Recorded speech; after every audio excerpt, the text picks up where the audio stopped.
There.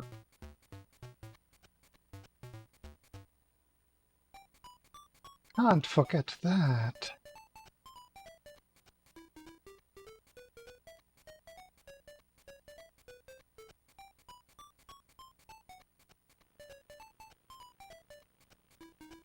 I see a black screen on YouTube.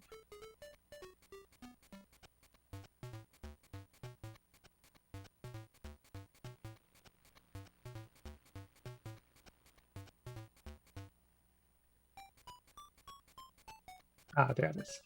Okay, all good. Start recording. Start speedrunning.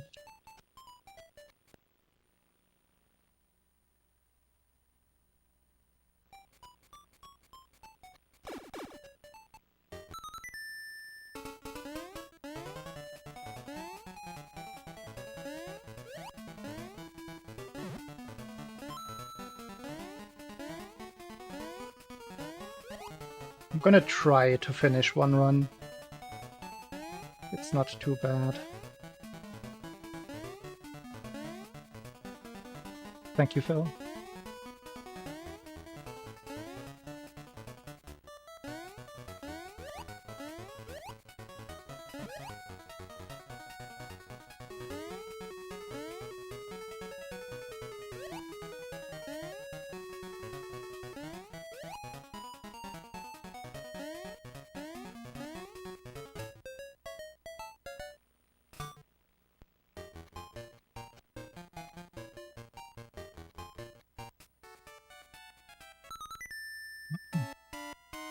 I forgot again to check whether my Tree Zone 4 split is accurate or not.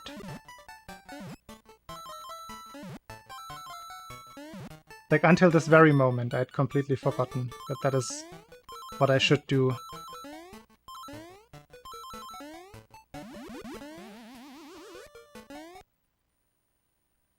Because I'm gonna keep getting confused by the time loss.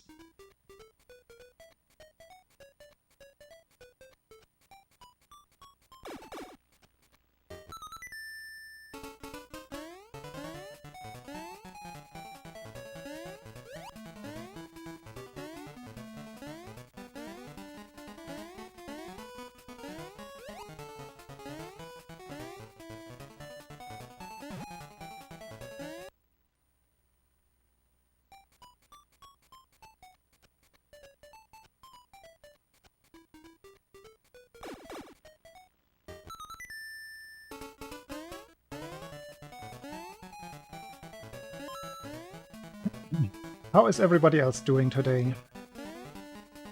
Or rather, continuing from my silly story, has anybody done any really silly things in the last couple of days or weeks?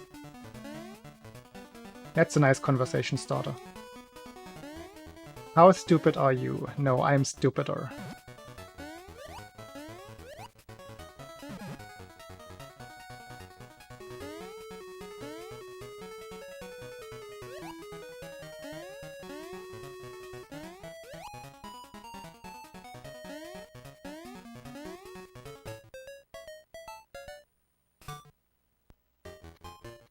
Or maybe it's not a good conversation starter. Maybe that's just me. Maybe it's just me who likes doing the silly things for no personal gain, except for bragging rights. Potential comedy.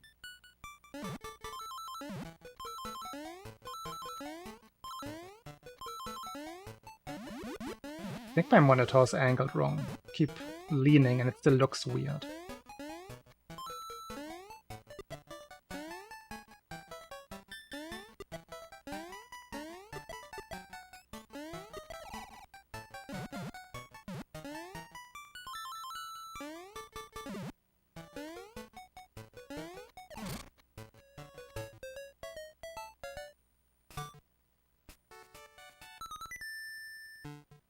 I thought I could save some time there.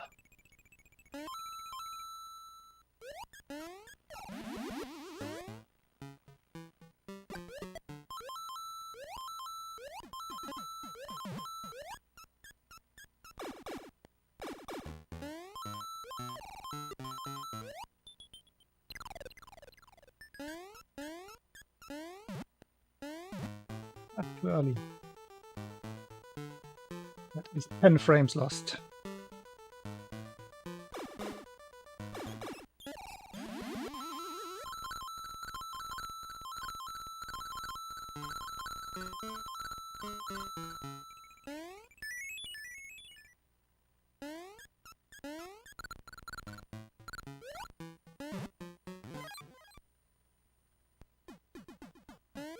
Was I not holding up? Felt like I was. Oh wait. Let's check the screen. It's like 1 degree of change. I think that does it though.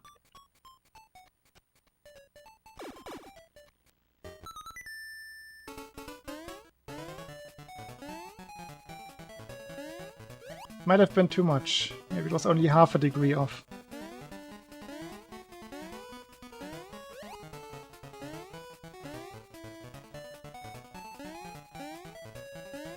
No, I think this is right.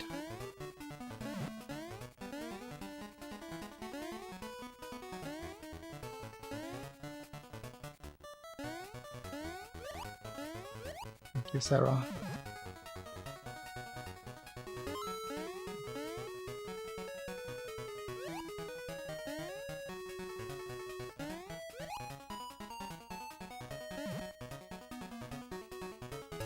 Anybody here a fan of sports things?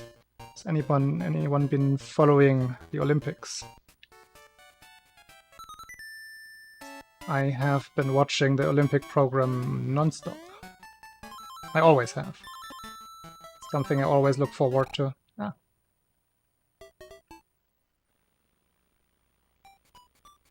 Today had some pretty nice events. Basketball, semifinals. Beach volleyball, semifinals. Track and field. A lot of track and field. Barely.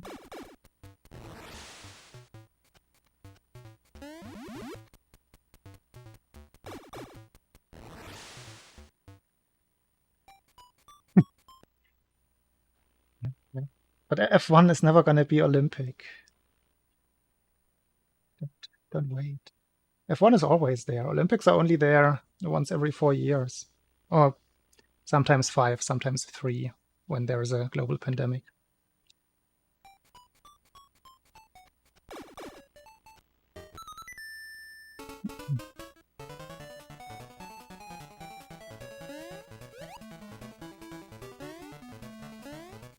I mean, there was some big pole vault news this time around. The already world record holder and Olympic champion did manage to get a new world record during the Olympic Games, which is pretty big.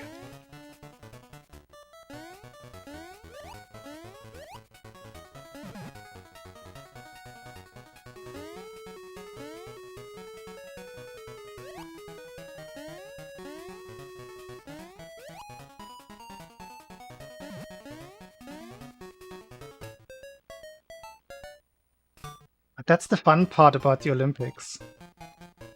To get to know all of those things. And just get annoyed by some of them. For example, like what I really found interesting but also annoying, and I think it probably shouldn't be in the Olympics, was surfing. First of all, they held the event in Tahiti. So definitely not in Paris. Unless my geography is completely off. I mean, it's an overseas territory-ish thing, I understand. It's France-ish. But still, it's not there. And the rules just don't make sense. Like, even understanding the rules, they're very subjective.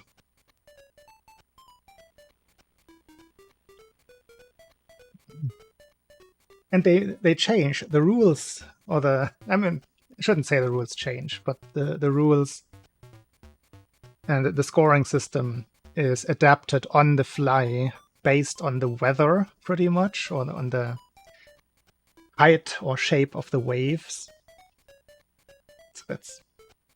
Oh, potentially this is the biggest wave that the surfer could have gotten right now. So that's what we're going to use as a baseline now. But that's just, okay, best judgment, I guess, by the jury. And then, yeah, like all kinds of sports where you have point judges just have this weird taste of, okay, they have seen this a lot. They probably know what they're judging. I don't doubt them. But that part is just very hard to understand and to agree with from a viewer's perspective.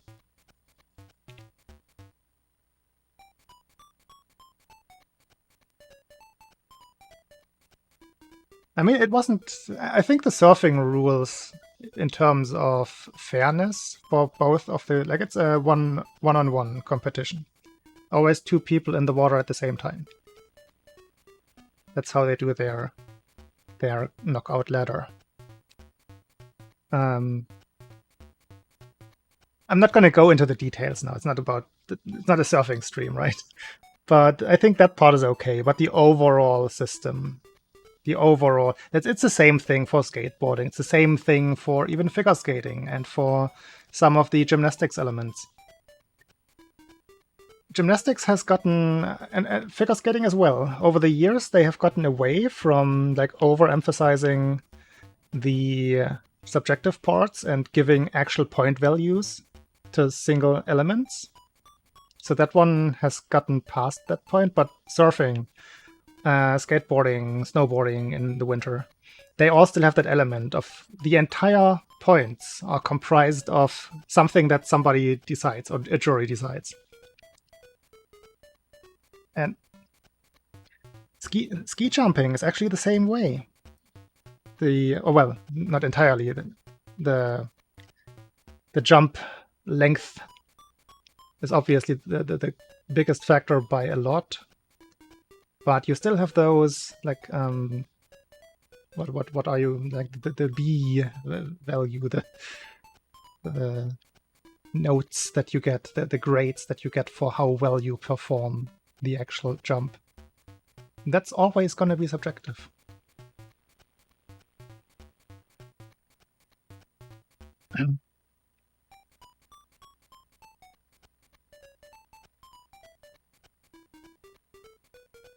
Yo, where'd it go?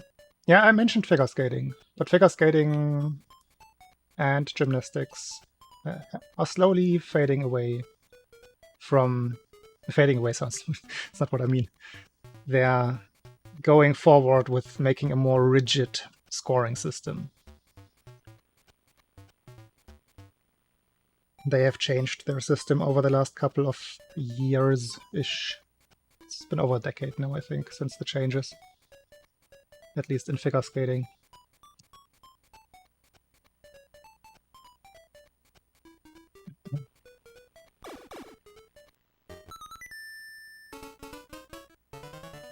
But you could...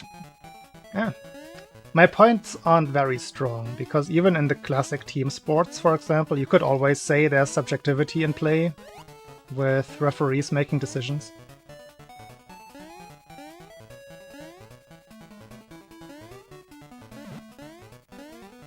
But at least the video umpire,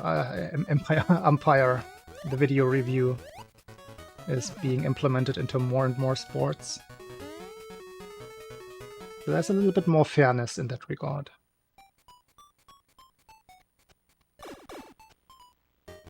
And at the very least, it's very transparent for the viewer.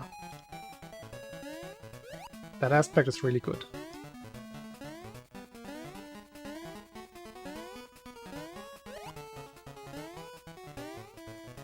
I mean, I'm not even gonna get into baseball. Is baseball still Olympic? It used to be. I haven't seen it in these Olympics, so I suppose it is not anymore.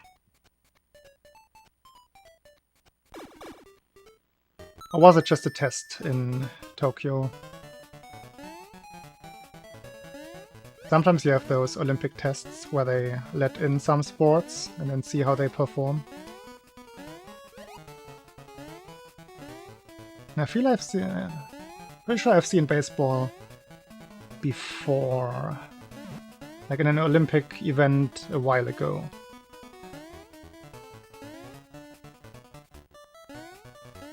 Ah yeah, so it's not in this year.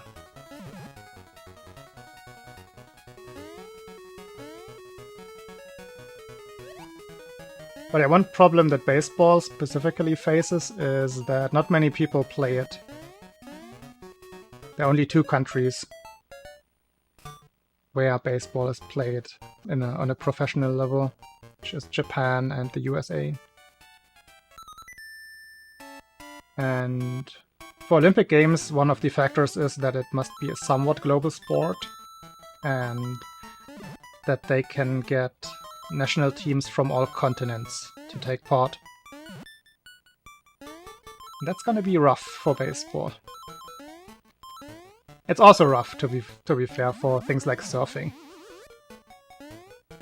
Is another factor. Like, the surfing thing has another layer that I would criticize, and that is that apparently the entire surfing community are either just rich people who just have the means to always travel, like from childhood onwards. Like, you have to have rich parents. And then you can pick up surfing, or you live in one of those big surfing areas. And that's also very exclusive to the overall competitor.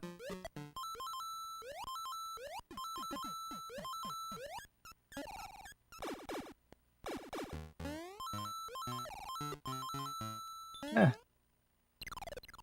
How much time does that lose? I want to see.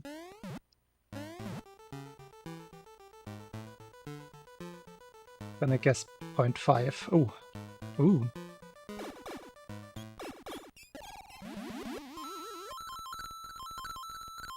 Yeah, it is. I mean, it's...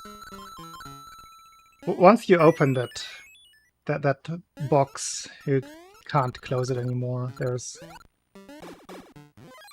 aspects of that in a lot of sports. Like equipment sports, for example. Like, take ski jumping, for example. You have to have the means. That didn't lose that much time. You have to buy those equipment thingies. You have to have the... 1 second. You have to have the venues, which costs money, and is very dependent on where you are, how the weather is in your place. There are artificial ski jumping ramps, but can't really practice under the right circumstances there. Bobsleigh. You have to have a...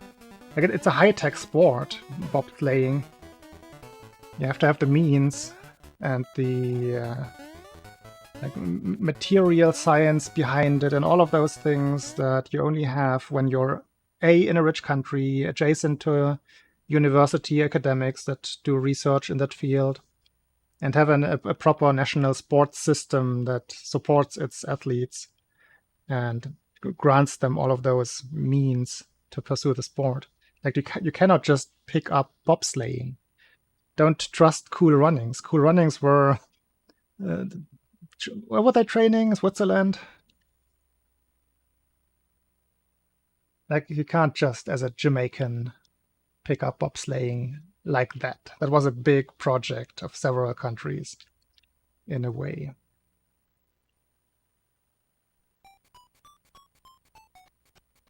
There's a lot of inequality.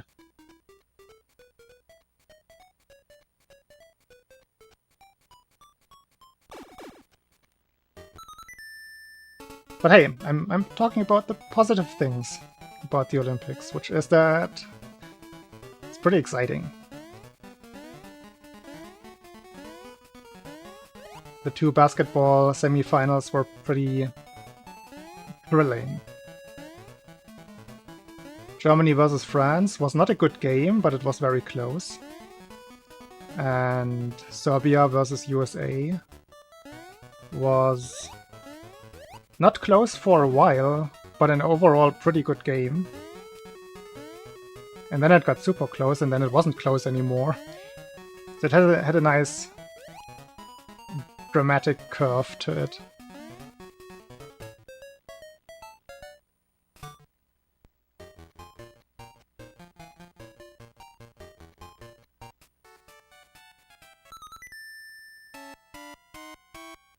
Yeah.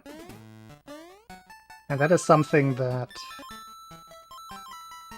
disadvantages a lot of countries. Like if we're talking on the country level. Because that's usually how sports are organized. And it's the principle of the Olympics. It's not something I like, necessarily. This entire using nationalism as the basis for comparison. But it's what they have, so whatever.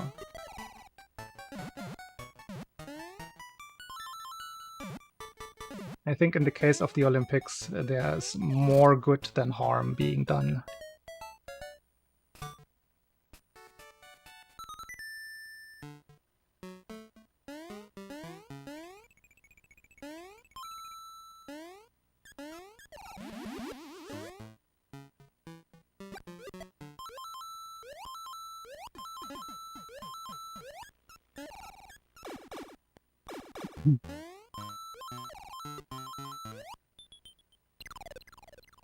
One event that I'm looking forward to a lot is sports climbing tomorrow.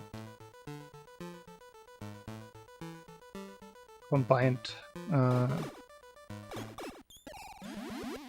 event, I guess, category. It's what they have for the Olympics, bouldering and lead climbing. The combination thereof determines who gets gold.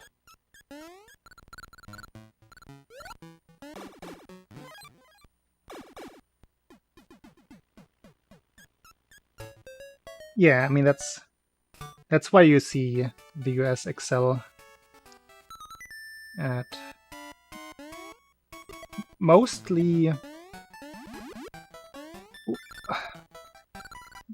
track and field and swimming, where those like big organizations, those big collegiate associations stand behind the system. Like even people of other nations. If they want to go into track and field, they try to get into a US college and become part of the system there, so they can reap all the benefits that gives you.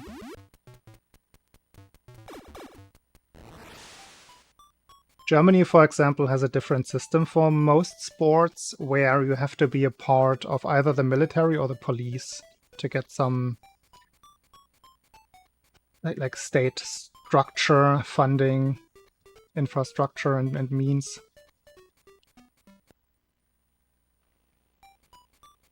That's how it's organized here.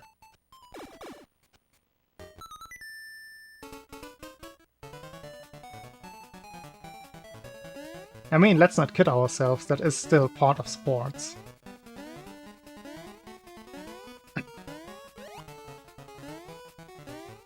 Just in a more... like there's also, of course, unintended use of legal means, let's call it that. Is probably equivalent to illegal doping. You always have some cases that come to light where somebody is allowed to use a certain medicine for their breathing condition, this and that, and then years later comes out, oh, he was actually using 4 different kinds of things for different kinds of breathing conditions. And with that kind of breathing condition, you probably shouldn't even be able to be a professional athlete. Those things. Very common in endurance sports like cycling and long distance running. Where did I lost half of my chat there. Back. No, I also lost one. What did I just do?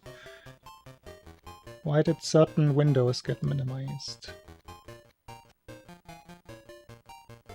And I know what it is. It's my stupid mouse. My mouse has developed the dreaded double click. I'm trying to drag something, the mouse just presses and releases all the freaking time. Now OBS is gone. There we are. Okay, not moving any windows anymore.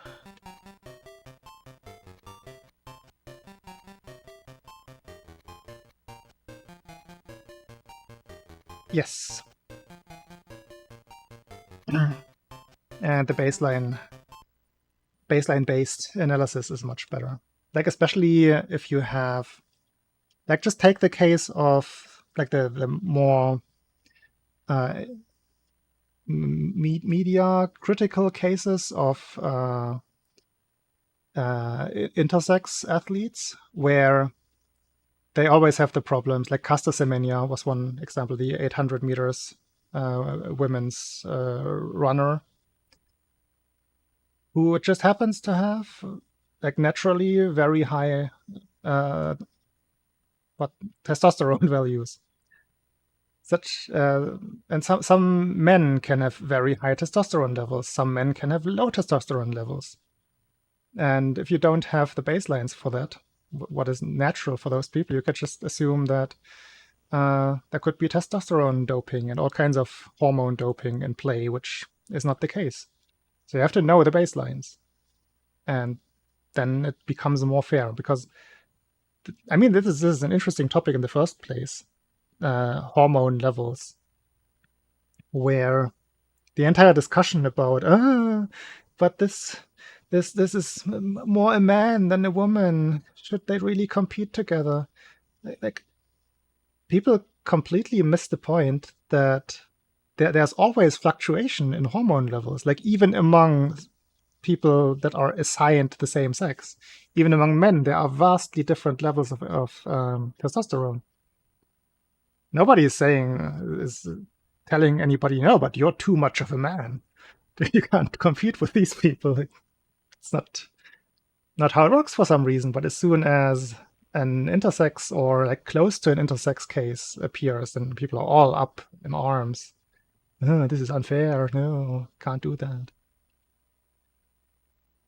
Mimpitidor, the domains get weirder and weirder.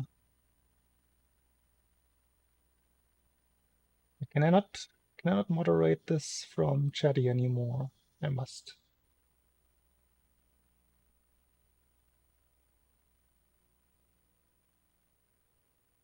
Ah, there it is. Lance Armstrong is a special case in so many regards. Lance Armstrong still has one of the biggest active cycling podcasts. Gets big views or download numbers or whatever during all of the big cycling events. And he is not taking responsibility for his actions in the past whatsoever. He's just he's such a big ego. Let's just put it that way. He has a very big ego. And doesn't seem to show any remorse whatsoever.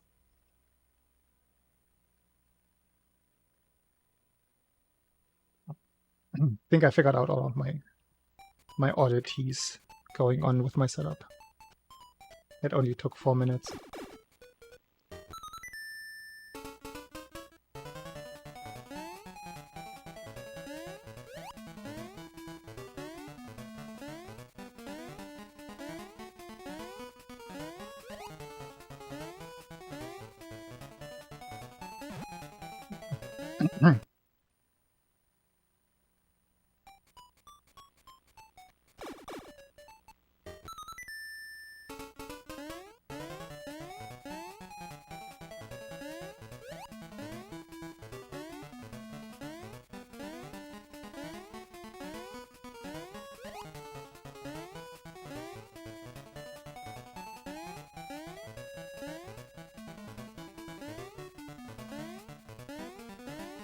I haven't caught any of the swimming events this time around.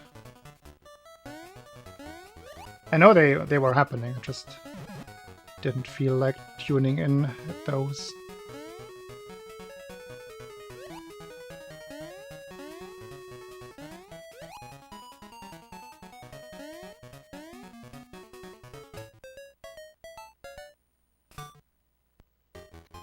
Oh, speaking of elite sports, where not many people have access to the proper means to practice, the Olympic golf tournament is also going on. I think the women's part is going on. The men are already finished.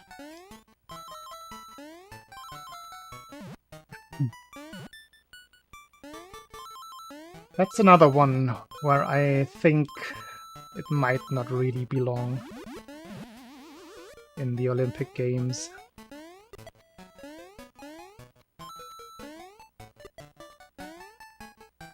Yeah, that's what I mean. Oh, one of my biggest pet peeves. That there's one sport. I struggle even calling it sport. That always irks me. And I only notice it during the Olympics, because it just isn't on my radar. It is modern pentathlon. Just like riding, swimming, fencing, shooting with a pistol. It's the weirdest colonial collection of sports that you can think of. And yeah, it has horse riding, which I don't like. I don't think it's a sport. I get there are sport aspects to it. I'm pretty sure the people are fit and competent at what they are doing. But it's the horse doing the sport.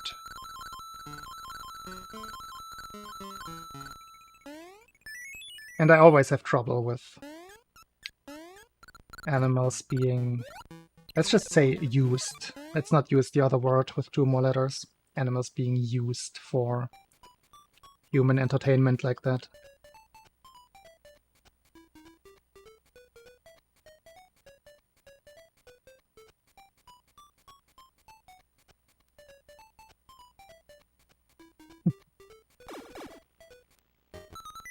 It's just like the modern pentathlon. It's just weird. I'm also forgetting one of them. I only listed 3 or 4. What did I list? I think there's swimming. I'm not sure about the swimming, actually. I know there's shooting. I know there is fencing. I know there's horse riding.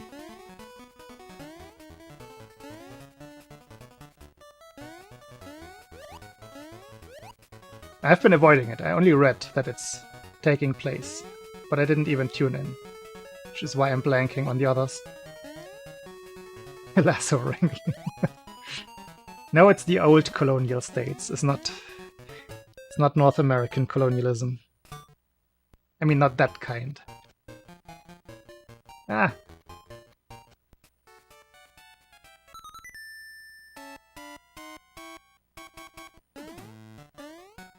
How much time did that lose?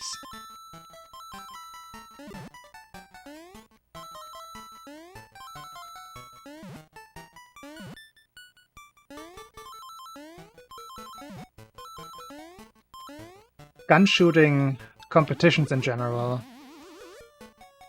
feel a little bit dated to me. I like archery. I like the archery competition. I think that fits the Olympic spirit.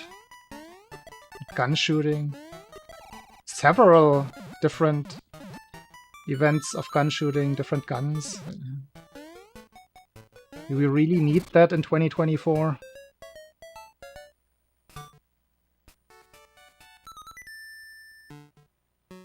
I mean, javelin throwing is a classic part of the track and field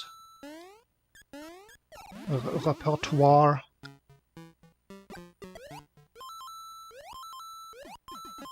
And that's a very classic. That's one of the original Olympic sports in the first place. It's one of the old Greek sports.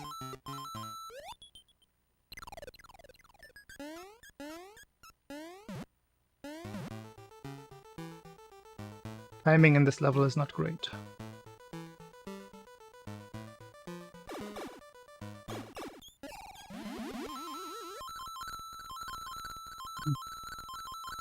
But yeah, the old Greeks weren't too big into ski jumping or figure skating yet. But with those, I'm okay. Those are distinguished sports. Alrighty, Phil. I appreciate you stopping by. Have a good night.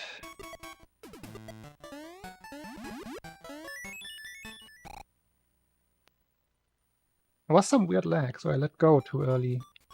Let go of the direction change.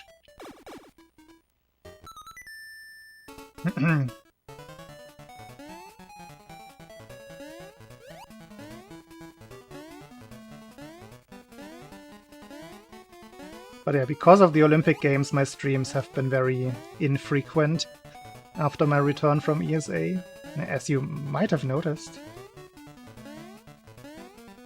And it can just happen that if I get stuck on some event, which was the case today. I was watching basketball and beach volleyball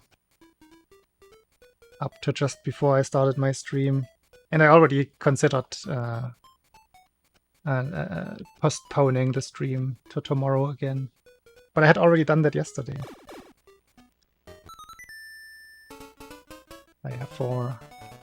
Olympic Games end on Sunday, I believe.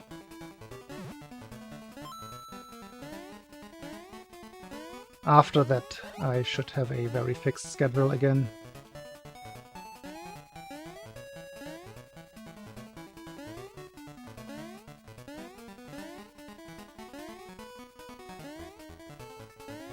I don't know what is up tomorrow evening. I think sports climbing is in the afternoon, but that shouldn't be a problem.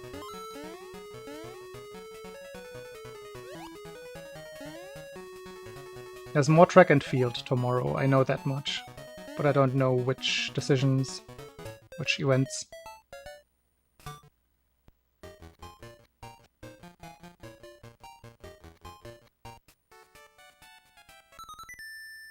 Interesting. I think in the past they usually ended, or like what javelin throwing used to be on the last day,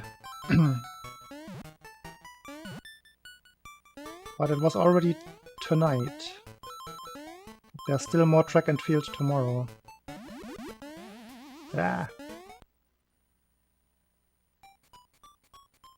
And the 100 meters are already through. The 200 meters are through. I think marathon hasn't happened yet. Yeah, there is. It is hammer throwing. That might still be... I haven't seen the decision of that event. Conclusion. I saw the qualifying round. Not sure if I just missed that or if that is tomorrow.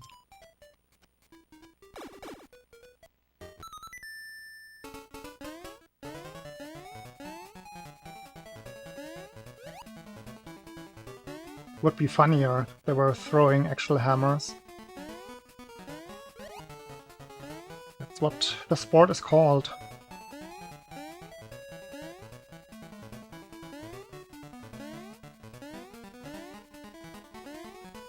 Yeah.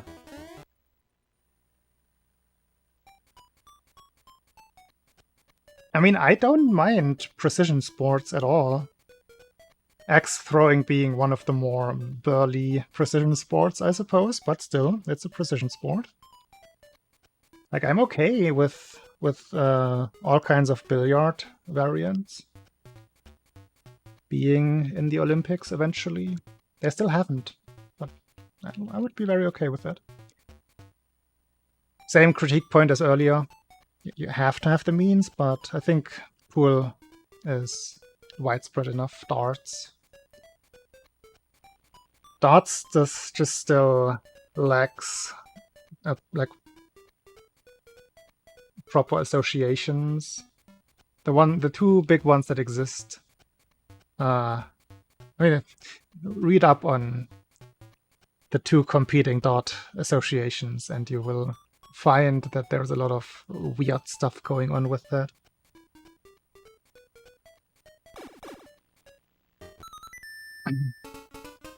So once that would be figured out, that there are proper associations, then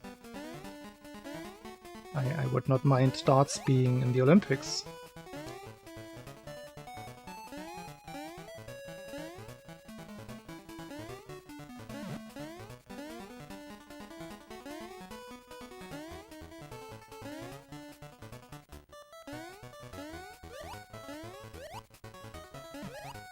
I mean, that's kind of part of why there are two associations, because one of them was very okay with the sport just being a bar sport, with all that comes with that. People being drunk, and even the players being drunk while playing. And I think the other one wanted to be a little bit more professional, and then there was a lot of kerfuffle. And then neither of them was acting professionally.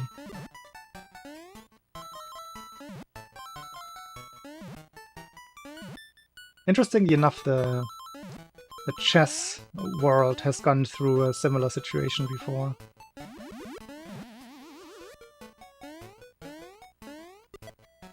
There used to be a competing chess organization at some point, and then they had two different world champions at the same time of different associations.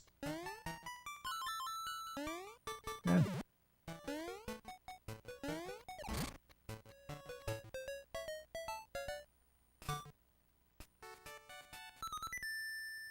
I'm pretty sure there are, like for darts, there must be BBC documentaries about that, like several, I'm sure. For chess, there are very, very likely there's a movie or some kind of documentary about it as well.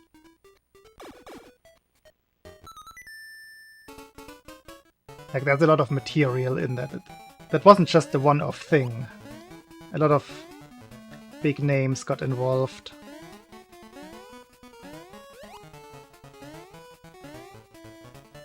And even just the wiki article about the chess separation reads like a movie script.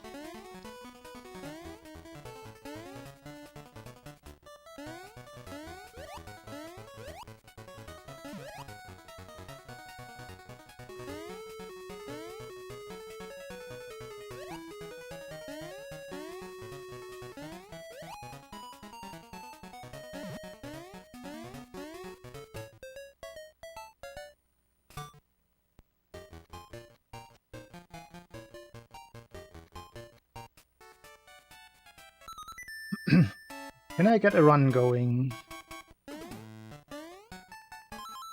I wanted at least one.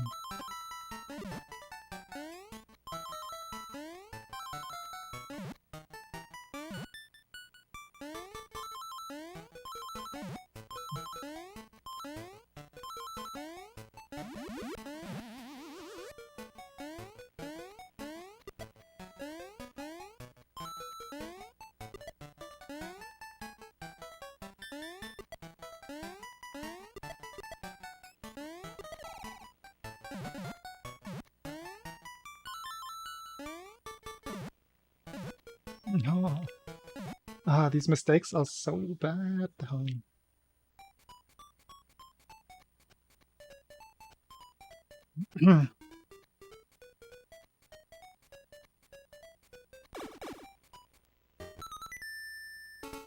Robin Hood for darts. That is an interesting choice.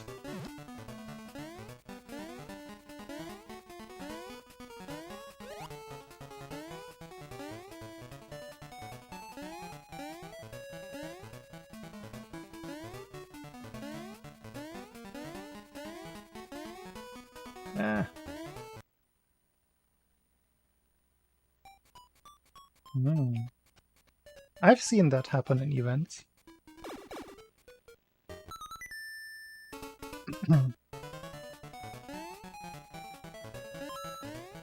Boing boing.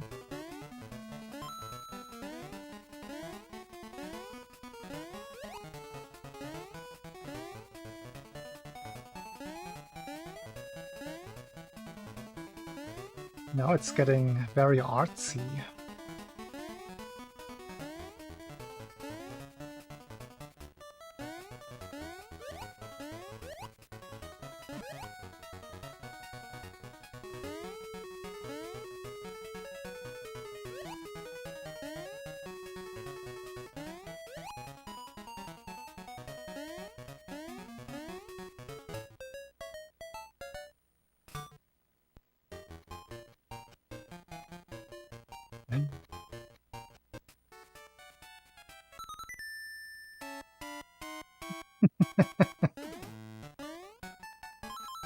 Yep.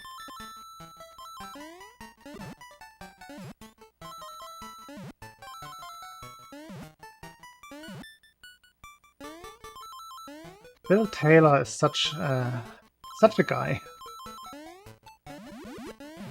I don't envy that one organization whose representative Phil Taylor used to be.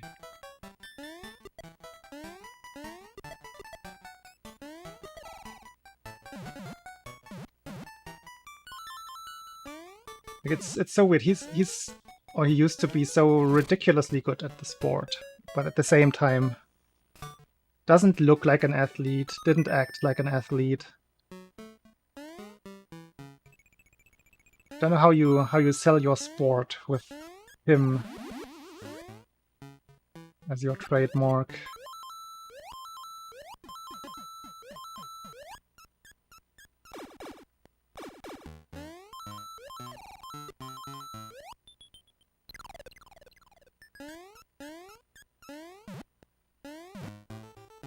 Yeah, I mean his dart skills are used to be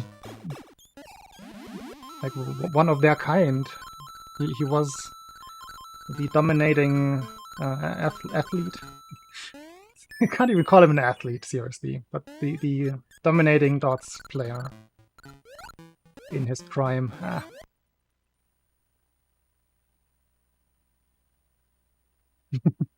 What was Van Gerven? What's the... no. I think that was an older one.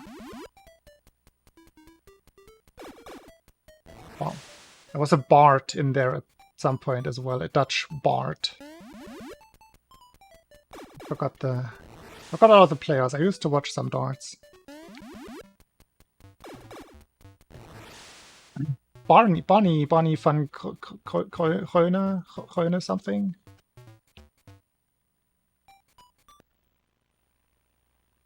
Raimond van Barneveld. Raimond. That was the one, yes. Thank you. I was thinking of that one and completely jumbled up all of the parts of the name. Yeah. Yeah, he was one of the competitors of Phil Taylor in that one's prime. Like late 90s, early 2000s. That's when I was watching darts.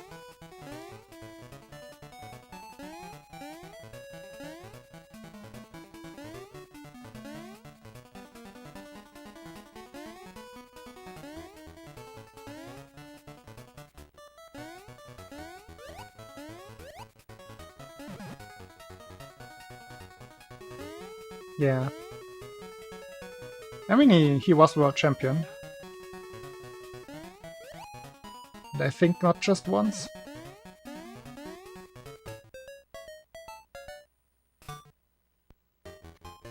Was the big antagonist inside of that one association of Phil Taylor.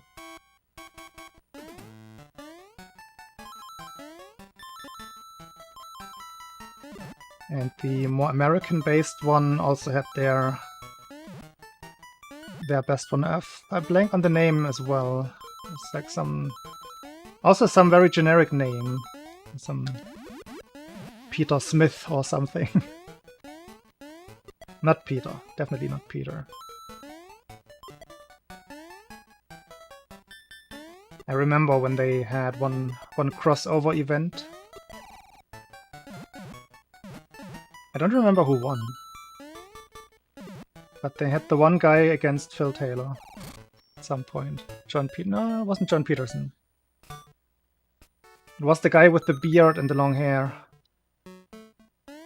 Looked like a motorcycle rocker. No, also not Peter Johnson.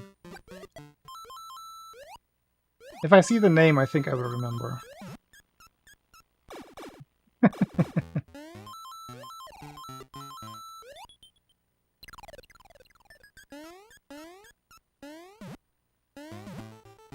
I got the timing quite right of that jump. Always at least a frame too early.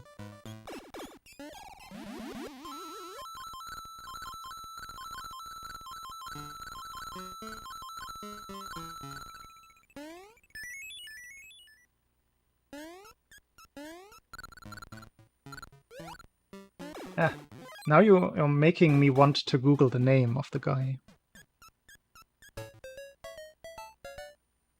Adams. I think his name was Steve. No, not Steve as well, but Adams?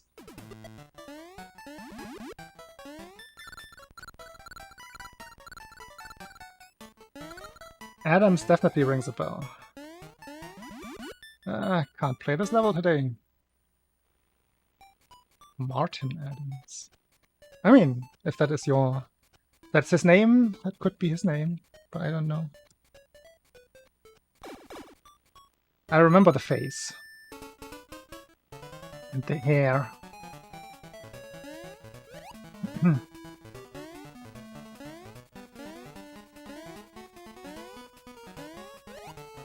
Gomez Adams, yes. That's the one.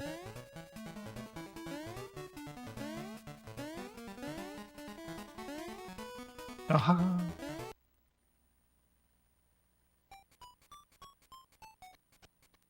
I'm gonna...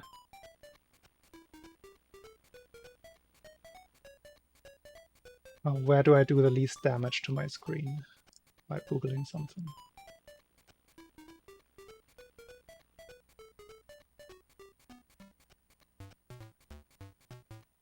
No, that's not him. It's not Martin Adams. I might be completely wrong with Adams.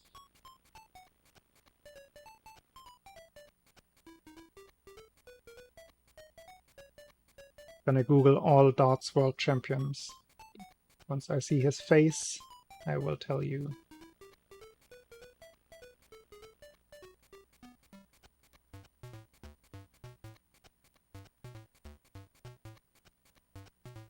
Oh, is this the guy? This might be the guy. Yeah, this is the guy. Or is it? I think this is the guy.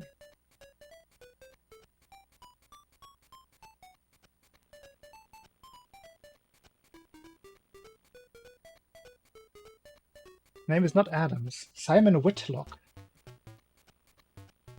I think this is the guy. Let me go. Yeah, Simon Whitlock is the guy.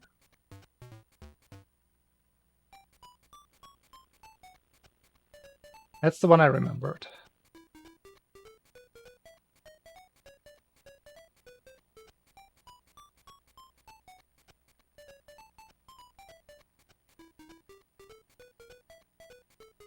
Yeah. I also just found out that he is from Australia. What is wrong with that? That I said that. I think I only said that he was the champion of the more American-based association. I think that's how I phrased it. Maybe I said it wrong.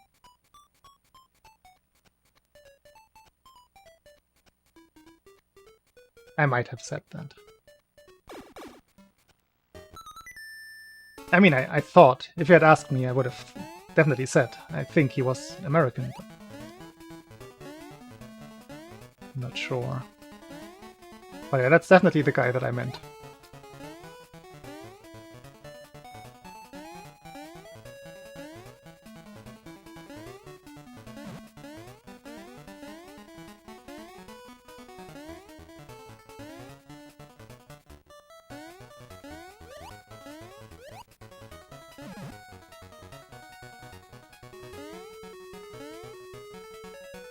Farsi? No, not Farsi.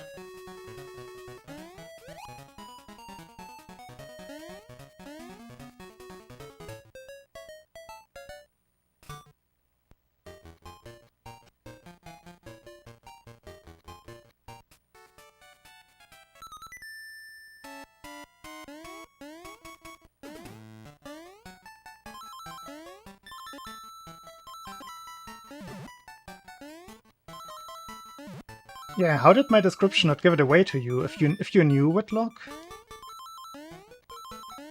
He does look like the leader of a motorcycle gang.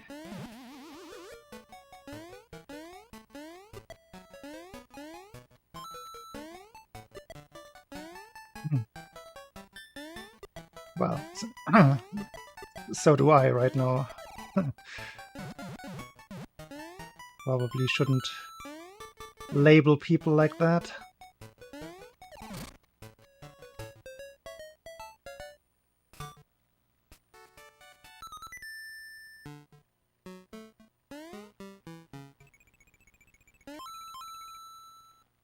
I mean, the motorcycle gangs that I know or know of are usually not the mean ones. They're usually just they happen to be the like umbrella groups for some other associations or groupings that go on behind closed doors.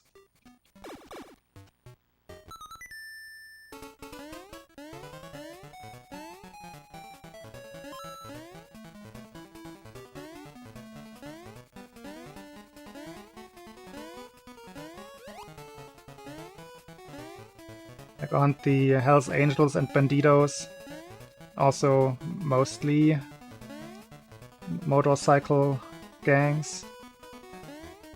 But at the same time they serve as the face of some drug cartels as well as some other dubious things.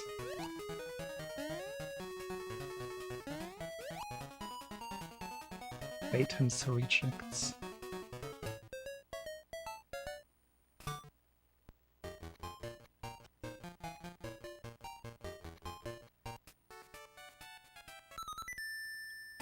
Yeah, whenever you see the outings of the big motorcycle gangs, it's really just that, like having fun riding motorbikes. And they're usually old dudes, like that's a tradition that will die with them pretty quickly.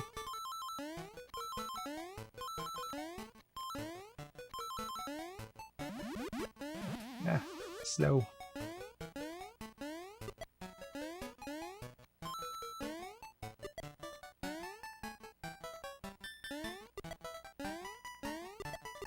Yeah, there might be a deeper connection there. Maybe the Darts Association is just one of those other cover-ups.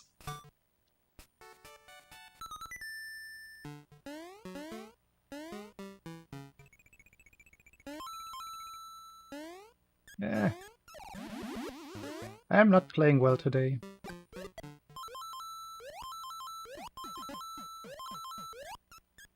It might be that this is just not my time. I was feeling fine because I took a long-ish nap after falling the sofa early in the day, because that was this morning.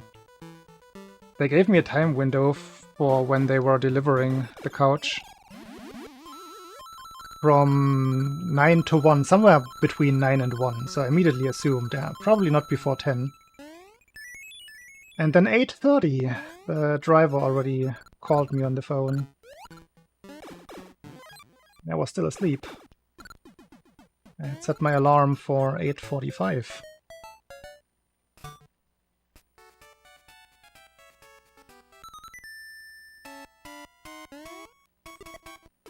And as I described earlier, carrying the couch was kind of exhausting. Can't do this today. So I took a nap. So I feel like I should be somewhat awake, but maybe not.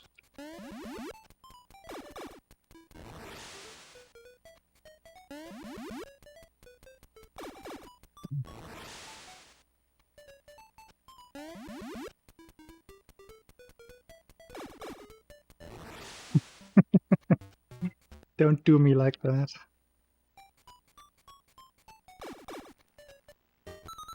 I am well aware. But hey, having to carry a 90-kilogram couch, that's like a job.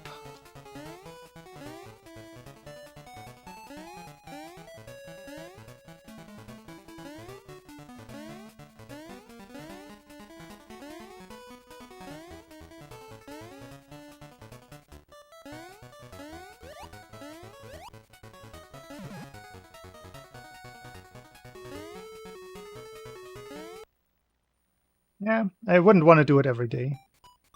Or or at all, again. Not the way I did it.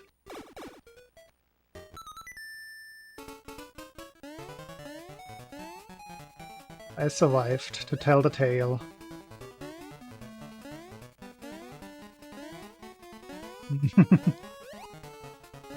Yeah.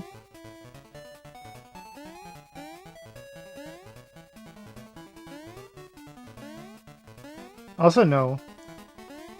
I shall not try to have a kid.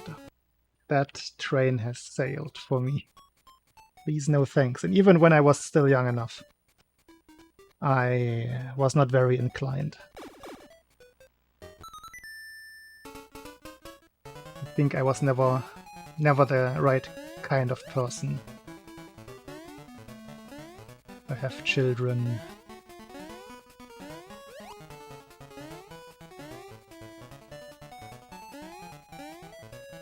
Like, I'm noticing it now. I just don't like compromising my freedom. Even if it is somewhat disadvantageous to myself. Speaking of the job thing.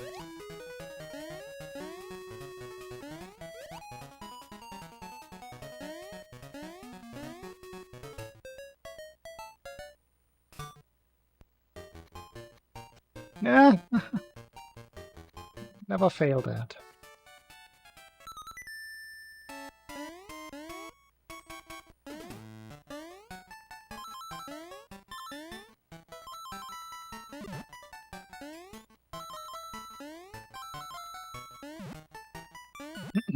Can't pick and choose my runs today.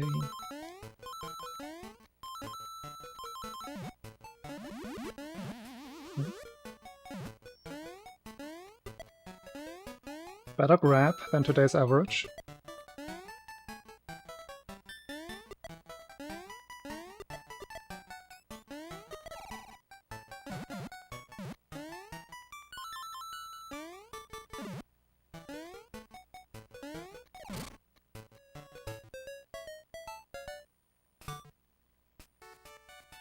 No, drops are fine. Garlic is not.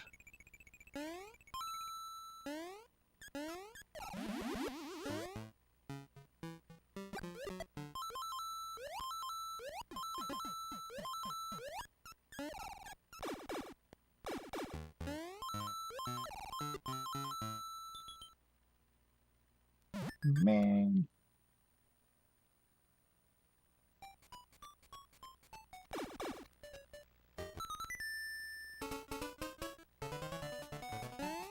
No garlic, nope.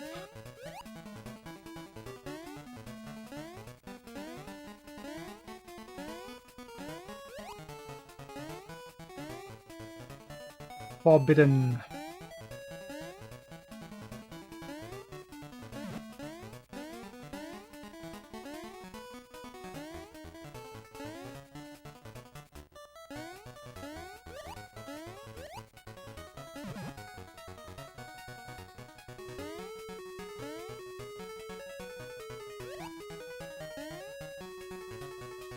What do you mean, why no garlic?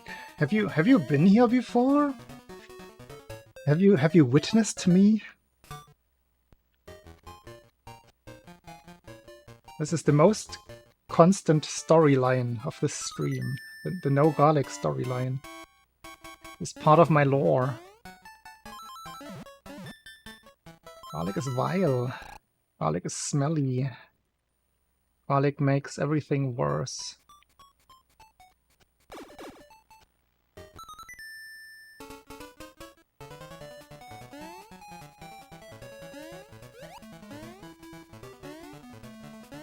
Check the stream rules. How can you be watching the stream without knowing the rules? Like, seriously.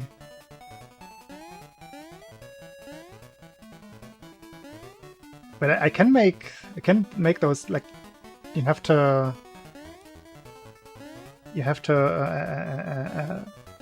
oh, what's the word? The word is missing. No word, come here. You have to confirm before you chat the first time in this channel. Can I make a custom text for that? I probably can.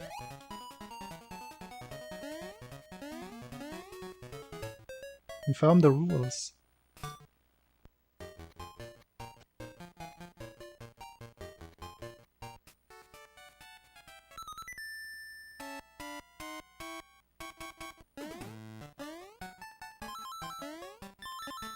People have been timed out for testing my limits, yes.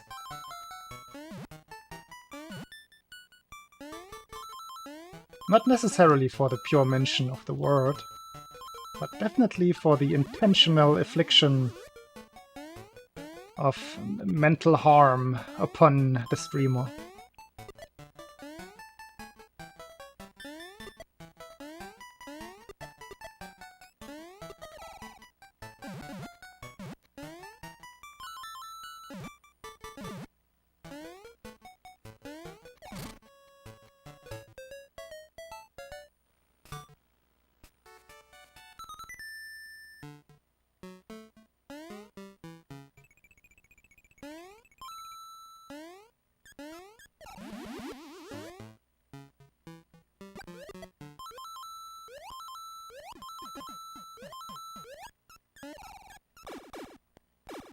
I've been telling the stories how I sometimes have to change train cars if somebody in the train car has eaten garlic. But it's just too much for me. I get violently sick from just smelling garlic. And just recently, when I went to the airport to go to ESA, I went by bus to Berlin. And you have free seat choice.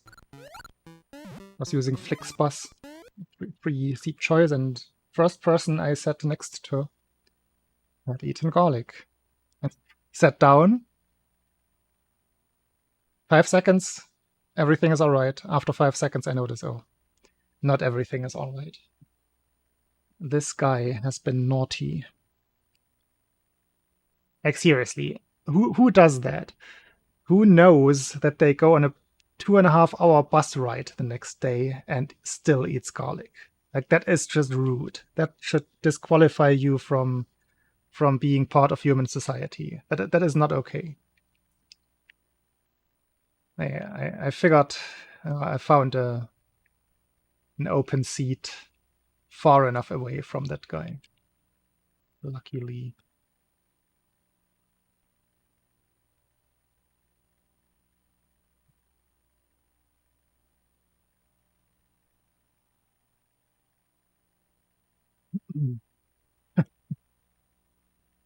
Is motherhood that easy after all? I guess that's how I got children all of a sudden.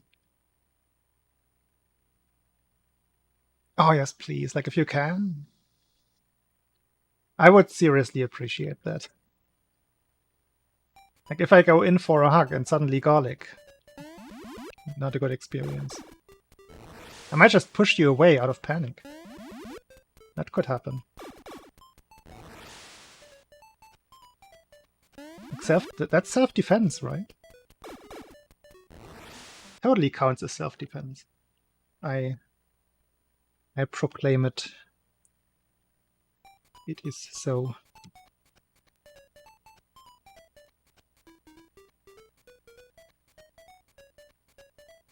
But still, like, common decency would tell you that in a crowded space, like a bus, that people might be bothered, right?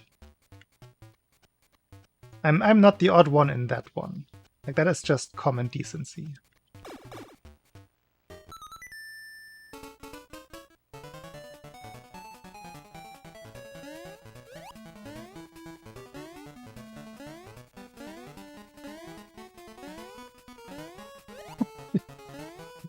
Fuck you, squirrel. That is not comparable. At all.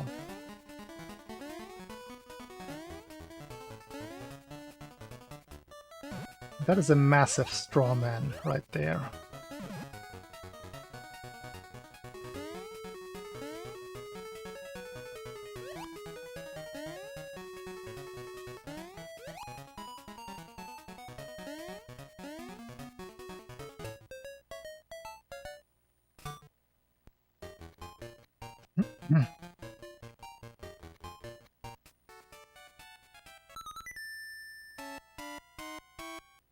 But garlic is one of those things that you smell for several days on people, depending on what and how much they've eaten, of course. Like, garlic for dinner definitely oozes out of the person the next day. I don't think that is controversial.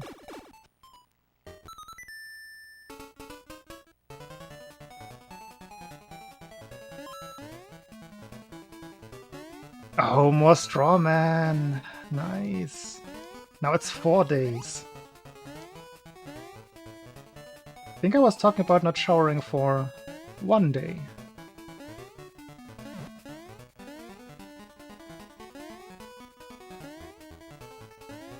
And I even was already making plans with a dry soap. Just doing... Is that a thing in English? Like in German, the German thing would translate to cat wash.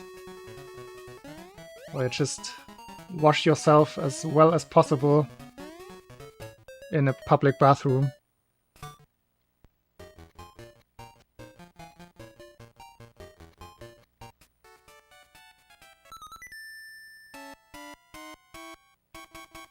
I try to shower every day.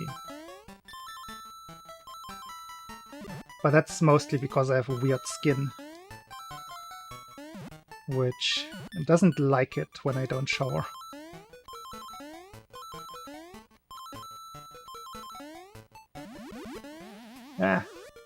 So it's more a medical thing at that point.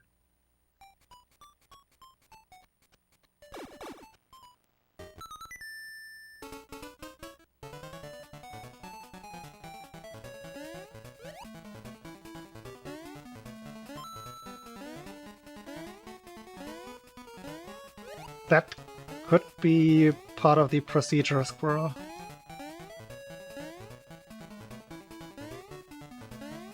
It kind of fits the idea. Yeah. You're cleaning yourself as well as possible with the means available to you.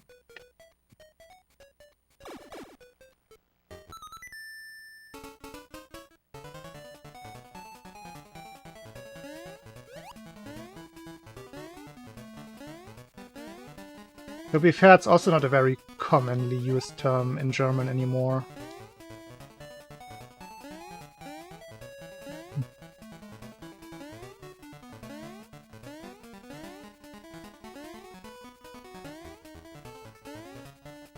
Hobo shower. That definitely feels like it conveys the meaning.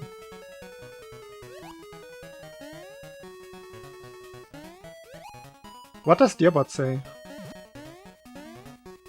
Can somebody translate Katzenwäsche? Ah, that again. You just do it myself. No, not Obo-Dusche.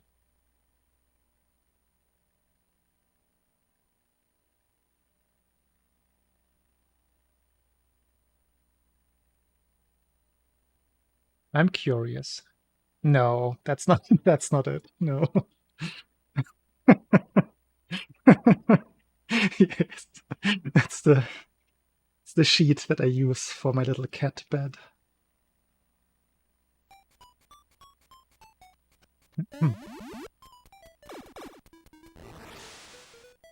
Hey, Scarab.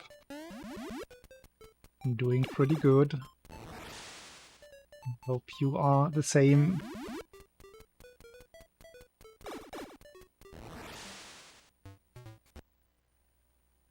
No, cat be doing the laundry. Do I have that emote? Did I add that to my channel? Cat be doing the laundry? Yeah, okay, it's the other way around.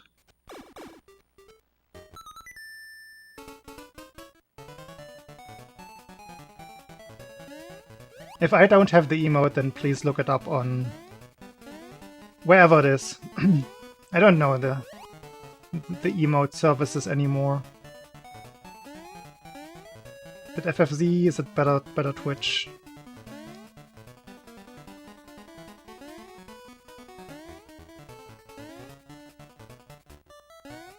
No, dear, what a cat.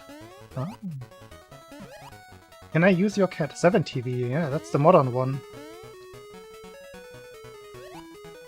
I have the add-on installed, but I don't actually know how to make use of it properly. I haven't looked into that at all.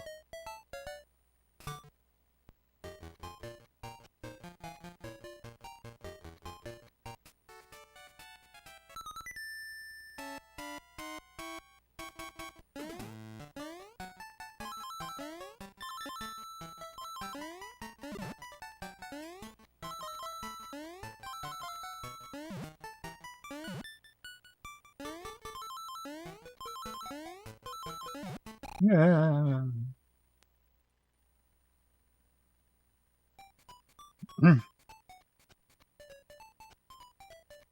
I think 7TV is just client-side, right? I think that's the big distinction. That it doesn't matter, like you can just add to... And you still have to add it to a channel, but you can decide what you see and what not. No. I'm talking nonsense. I should probably look into it. But I haven't even looked into proper Twitch emotes, which I have been wanting to do for 2 years. I haven't added any. Where is my audience interaction?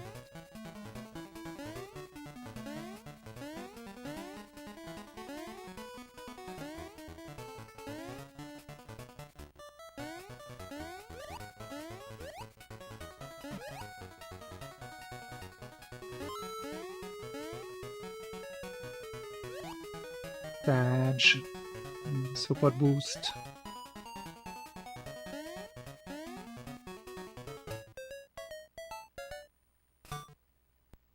No corner boosts in general.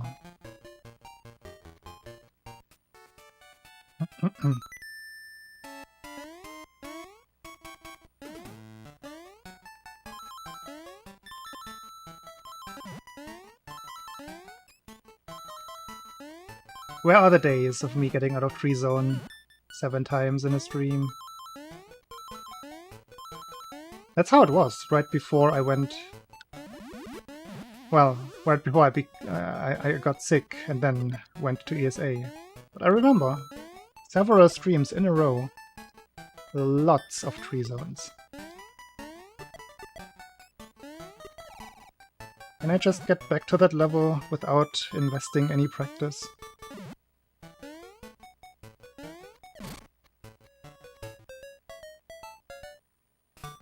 Almost as if practice is important after all.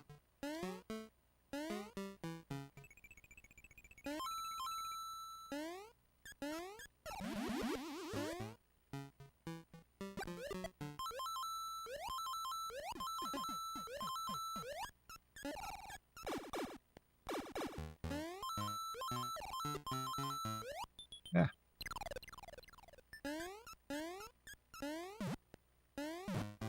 Oh, the timing was right. First time today. This is the run.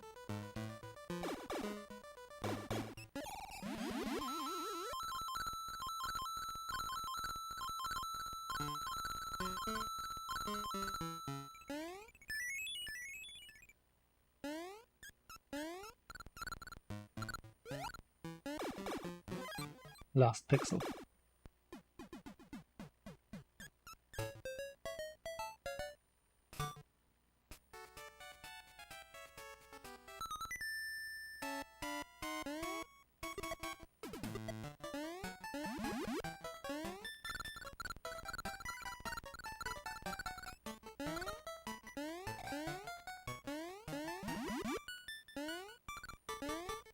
Yo.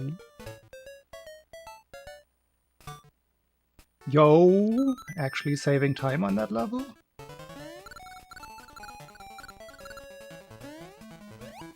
Ridiculous.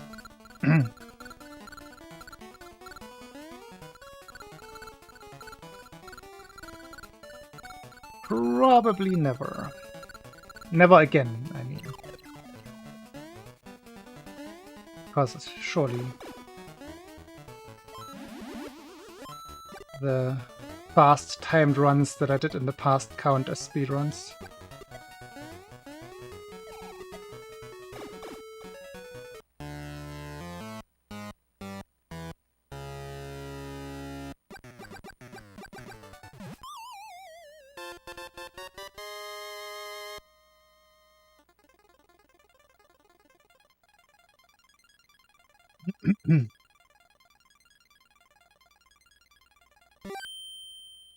Tempting to learn the tricks properly. The out-of-bounds stuff. The overall run, not the biggest fan of. I'm more a fan of some of the tricks that the run uses. But there's a lot of flying, and once you lose the jet helmet, then run is over.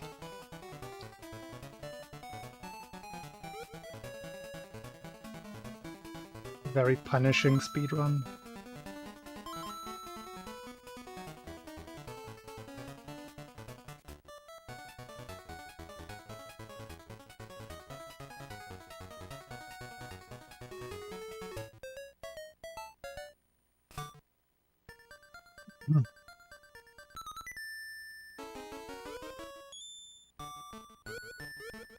What is pesk?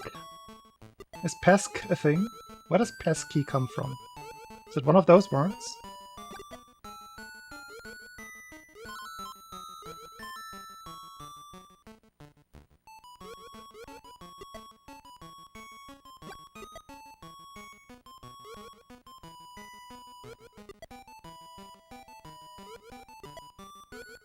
Oh, but too late.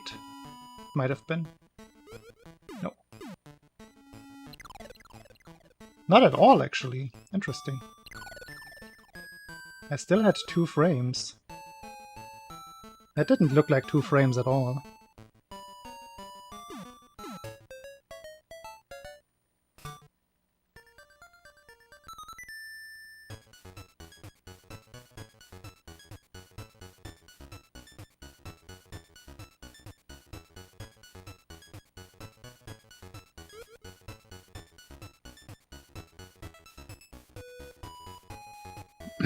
Pest. Interesting.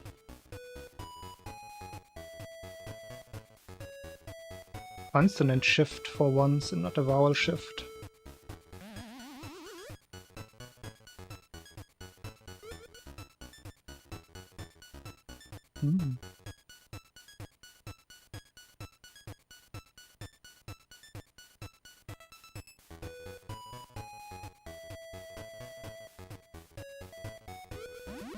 I wonder if somebody has taken the time to make a proper list of words like that.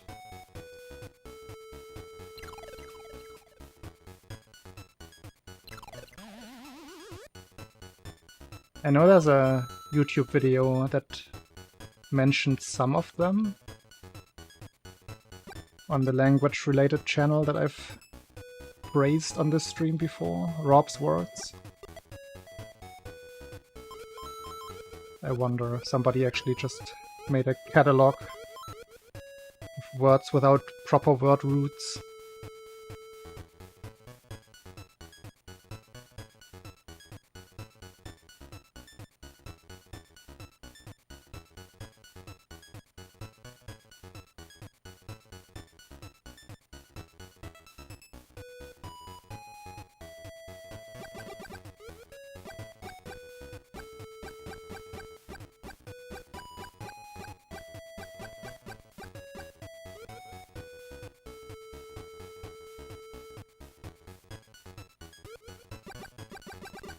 Good song.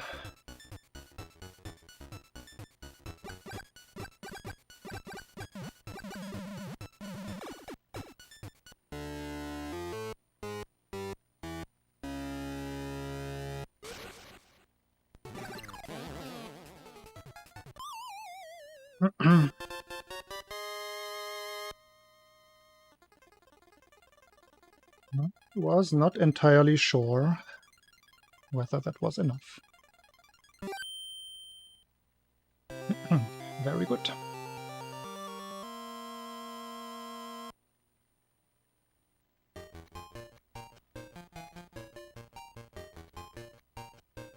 Why would that be a bogey?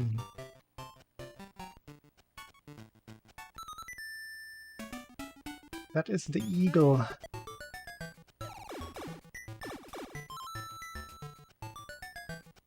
The original eagle.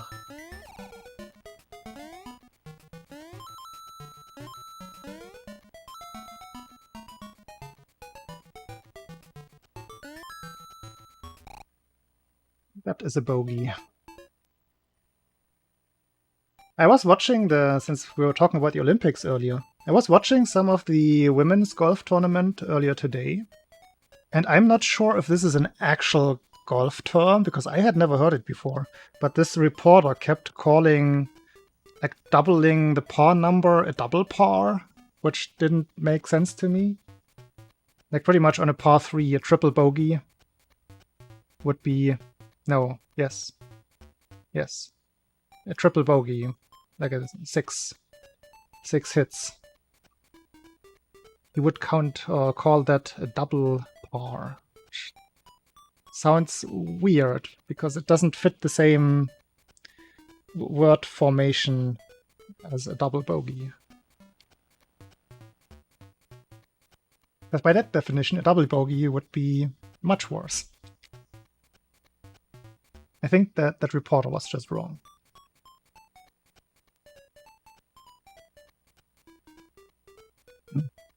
Minus 1 point. Yeah, because my PB, BD, it's an albatross.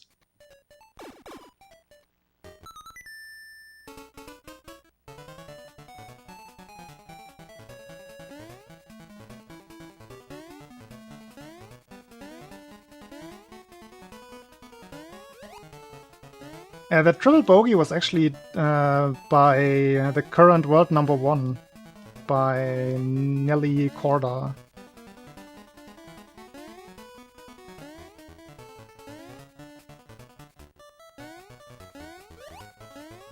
Daughter of former pro tennis player Petr Korda, whom I liked to watch when I was small and already enjoying tennis on TV. Hey Del.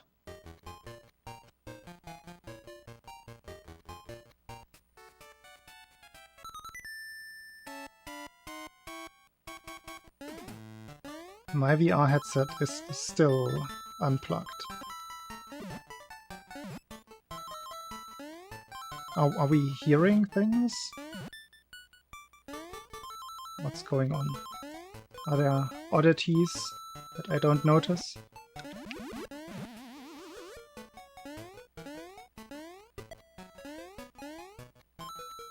Actually, I might be lying. No, it is plugged in. I think I plugged it in right before I left for ESA to charge.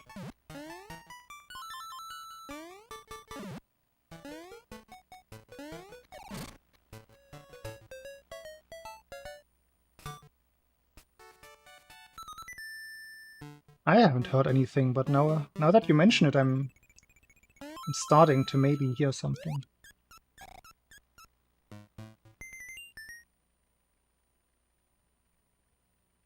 Yeah, I can hear something now that you say it. Let's unplug the thing and see what happens.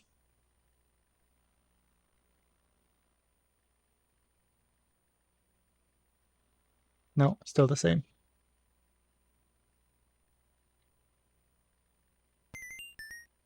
So maybe it was nothing, because the VR headset was turned off.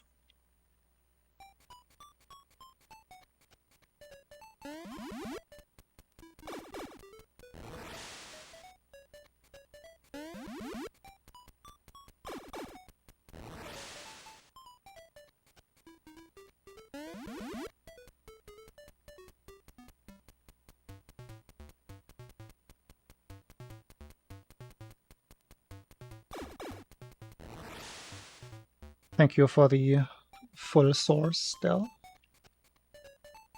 Only read that now.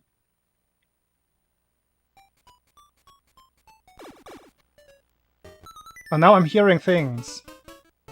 Why did you have to do that? Why did you have to mention it?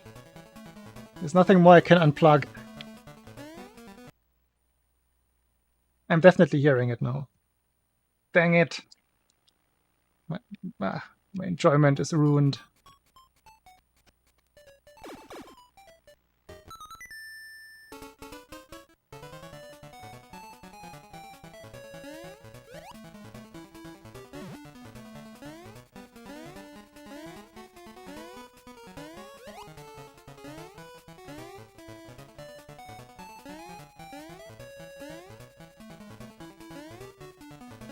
There's some very minor static that I can hear when the game music is not playing.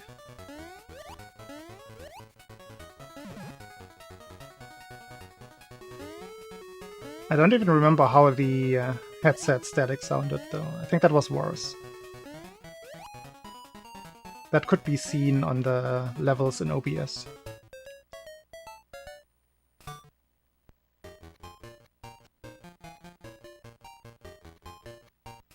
Current situation cannot. And don't remind me.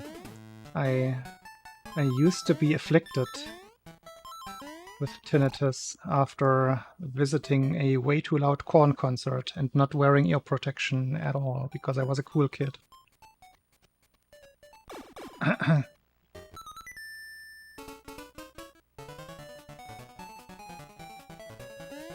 Visual noise again? No, I don't see that one. That was the Wandering Lion. I remember that one. I feel like I would notice that. If anything, that could be, like, if there's something like that that could be related to me not plugging the things back together properly after ESA. At least on my TV, I don't see anything. Is there something on the capture? I'm gonna put on the smart glasses. Thank you, Squirm. No, I don't see it this time. Hardcorn is actually what I named my CD, my MP3 CD that I used to listen to in my car.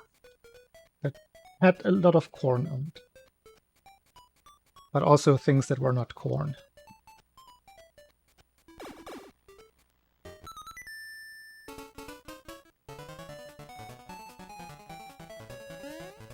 I still have that CD.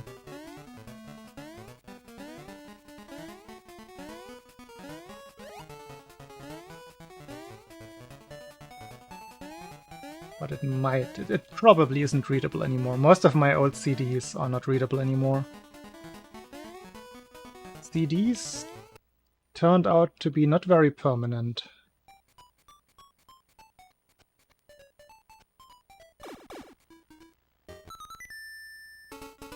I might still have a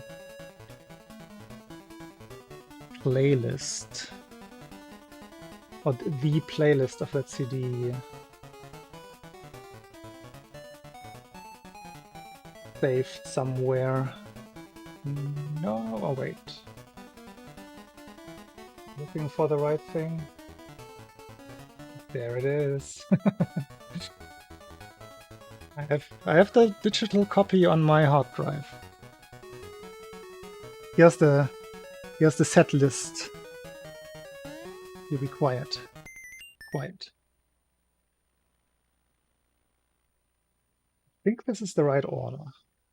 Is the right order? Probably. Okay, track number 1. Korn, Shot Liver Medley. Track 2, Korn, Make Me Bad. I think that's from Issues, if I remember correctly.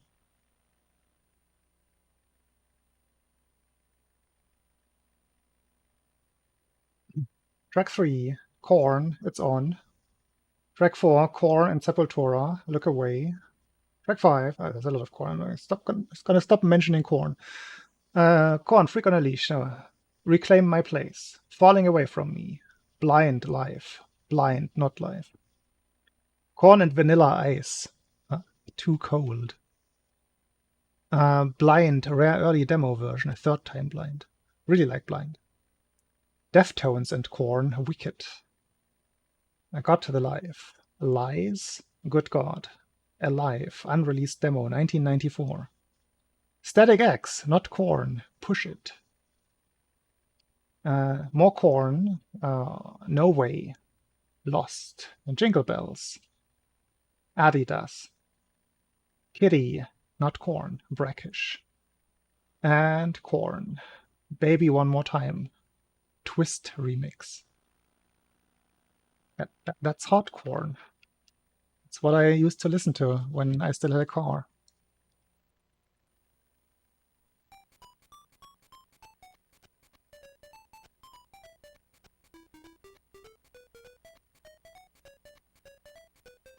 A lot of these songs I wouldn't listen to anymore, but I have a lot of nostalgia to specific songs.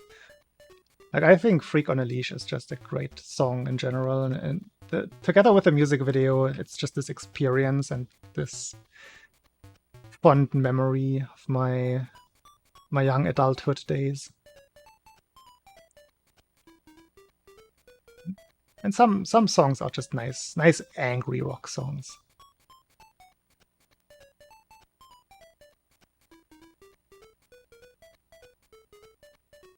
But I definitely agree with a lot of the later stuff and some of the like crossover-y things that they did with Limp Bizkit and Deftones and those kinds of like the Family Values people. When it gets too hip-hoppy, I'm obviously out because that's not my thing. That I find rather boring.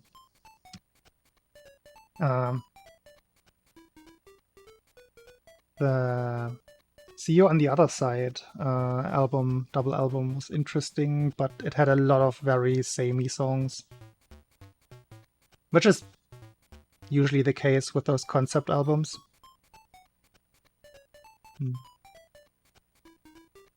And I actually don't even know what they did after that. I think See You on the Other Side was the last album that I actively listened to. Then I also kind of grew out of my Korn days. But yeah, Freak on a Leash and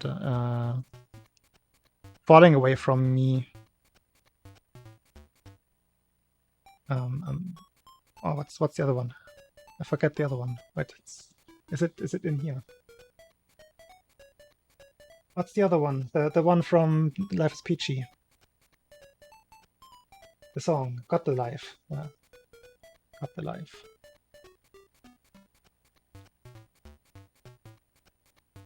Papa Roach, oh boy. Cut my life into pieces. This is my last resort.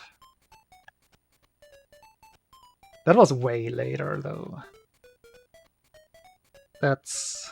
like, I'm talking about, like, 1999 here. You're talking about 2002. That's ridiculous.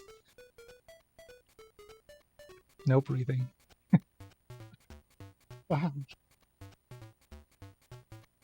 Victimized? I don't know, no. Doesn't ring a bell.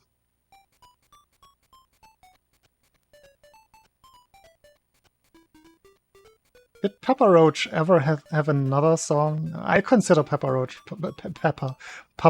to be very much in the one-hit wonder category.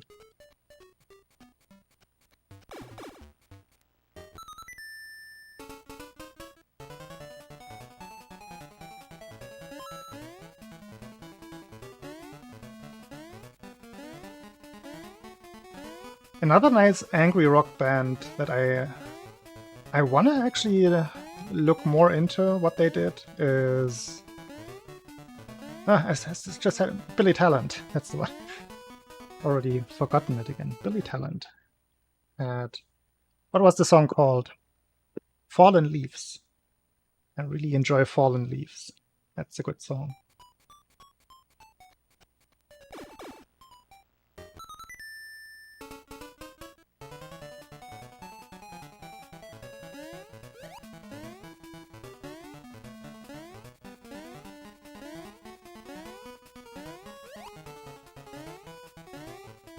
But I've just like with Papa Roach, I have no idea what other Billy Talent songs there were. I'm pretty sure I know some, because I did look into Billy Talent at the time when I liked that.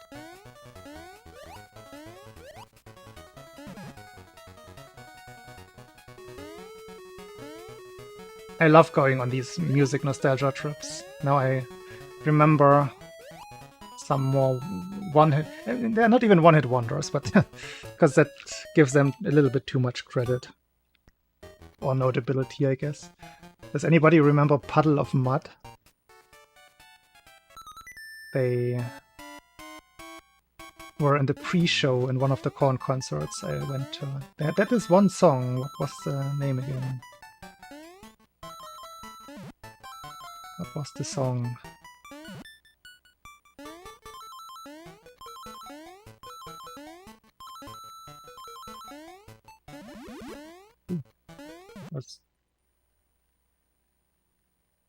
Yeah, 2013 was way after I had already stopped seeking out new Korn releases.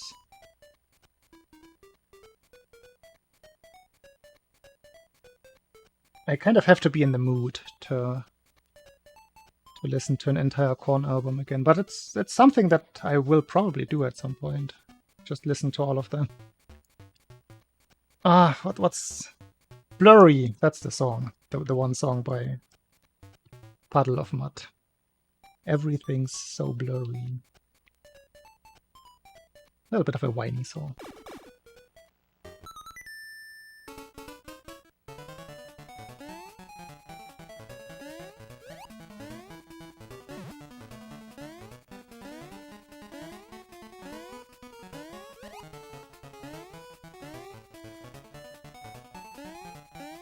They were also, that's the one thing I remember from or off Puddle of Mud, that they were pretty damn boring live. But that's most of those bands. Those kinds of bands.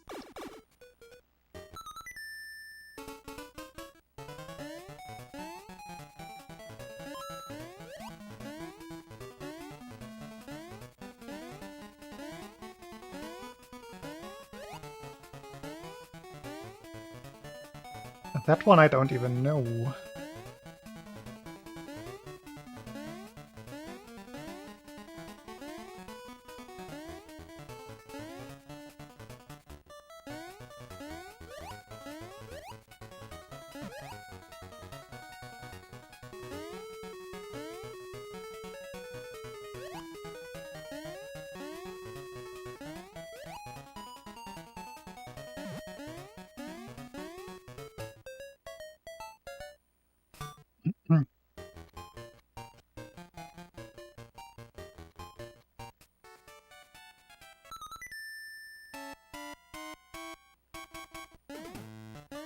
Oh, are you into agriculture now, MVD?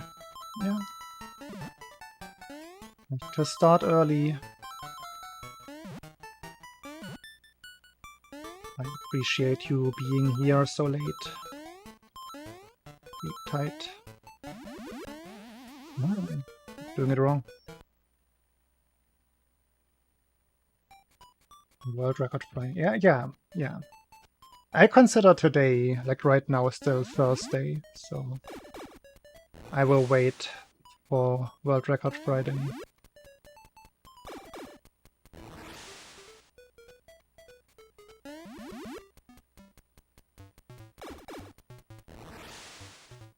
It is late. I started late. And I'm only playing today because I don't want to get too rusty. And once I don't watch the Olympics for the entire evening, which might be the case tomorrow. Let's check. Let's check the program for tomorrow.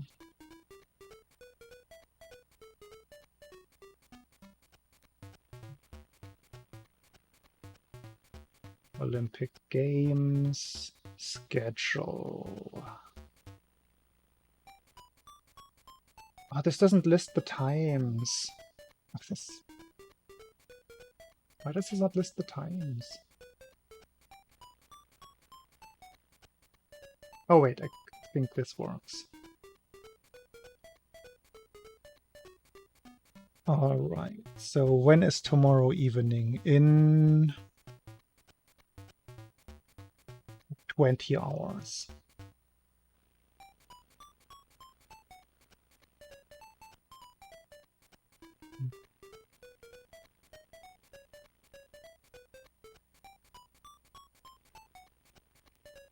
Oh, right.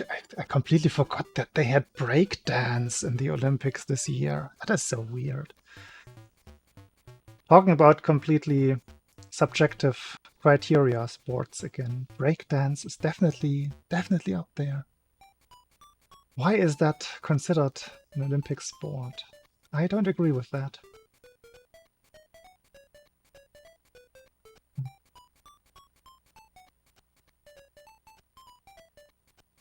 No, I think there's nothing. I think tomorrow I will actually be on time. There's boxing. There's the women's final beach volleyball, which I'm not too keen on. Handball semis. Women's basketball. Now the evening session is... Wait, where's... Oh, there. There's track and field. Then there might be something in track and field, but maybe not. It doesn't say what is part of track and field tomorrow. When is sports climbing? That's the one that I don't want to miss. There. In 8 hours. Morning-ish. Very good.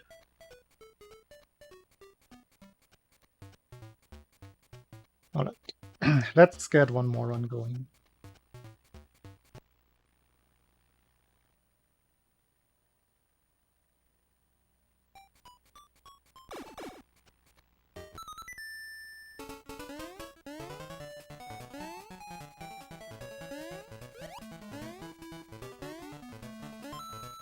Bling.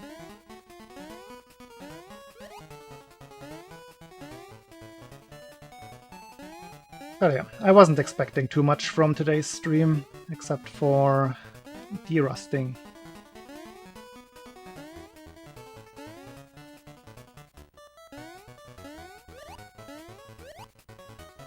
I want to get past Tatanga another time. Well, not another time, one more time. English.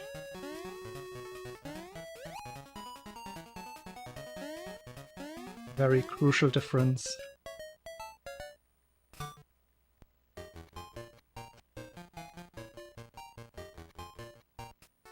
And hey, some of the US folks can actually watch the stream for more than 1 hour.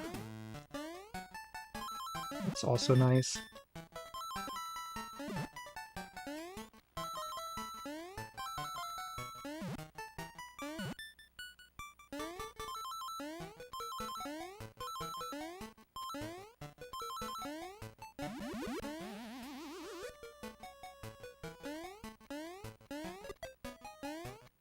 Why can I not do that right today?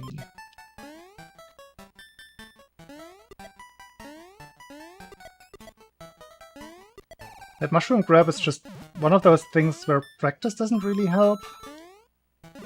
Because it just comes and goes. Some days it simply does not work. 43. Yikes.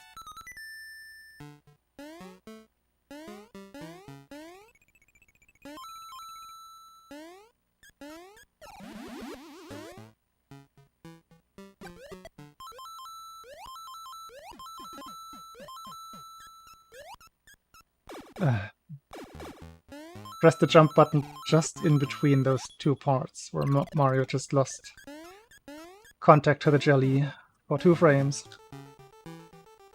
That's when I pressed jump.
Identical.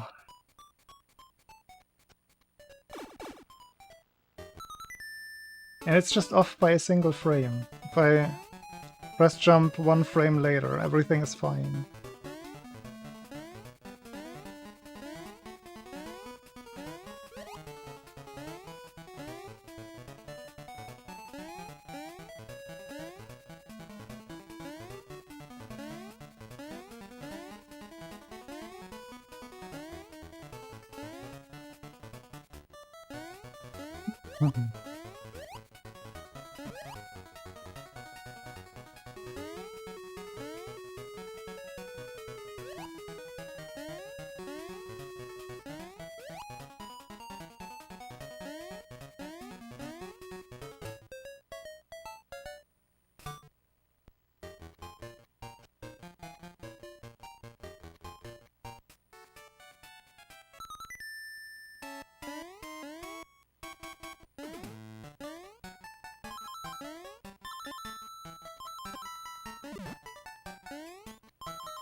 Wanna boost galore.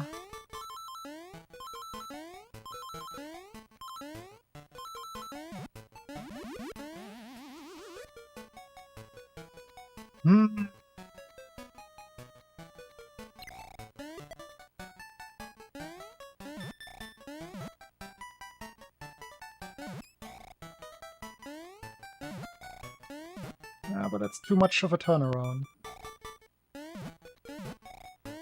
Yeah, like that. That'll work.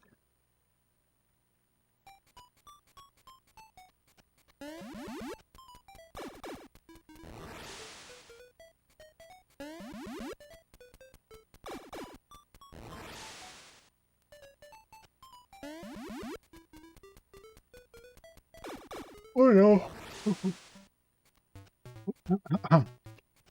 Turns out I am tired after all.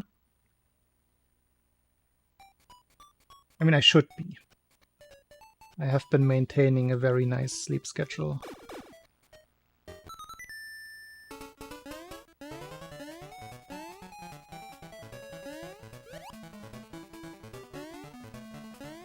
Oh, did I make you yawn?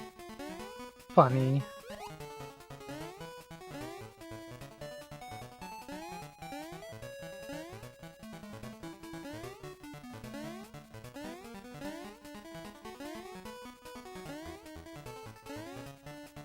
Oh, squirrel, squirrel, squirrel.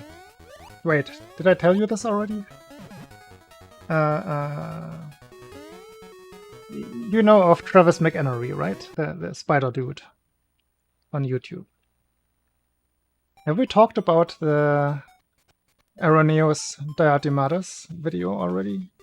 That one is super interesting. The garden spider. Garden orb weaver. And its acoustic capabilities. Did I tell you already? Fantastic video. Watch it. That was complete news to me. Like, it makes so much sense now that I know it. But it just came out of left field. In terms of a completely new ability of spiders. And I love that that exists. I love that they can do what they can do. It's ridiculous.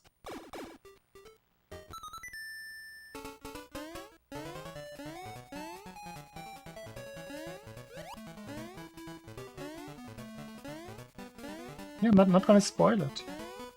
Already spoiled too much of it.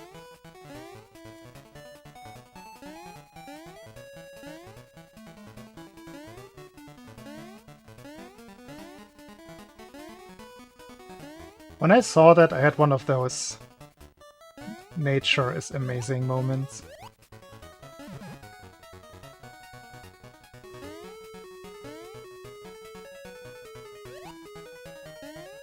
Also a nice example of just convergent principles achieving the same goal.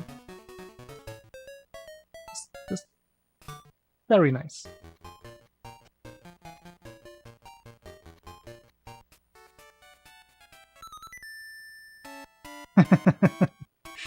Oh, it's nice. It's not that direction. It's the other direction.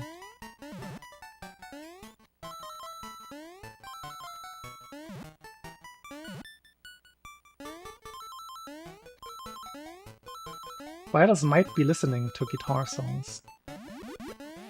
Oh, again, really?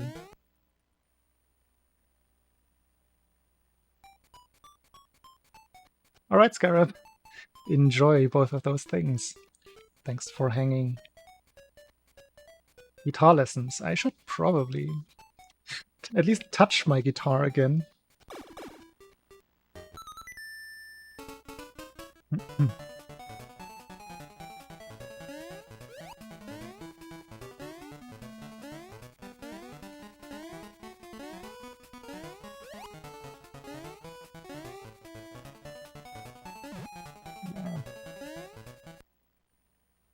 Yeah, that is exactly my plan. I'm just gonna use the first step of the touch to maybe inspire me. And then I will notice, oh, I don't have any calluses on my fingers. It hurts. And then I'm gonna stop doing it again. Because it's an acoustic guitar with steel strings. Which hurt. I have experienced the pain.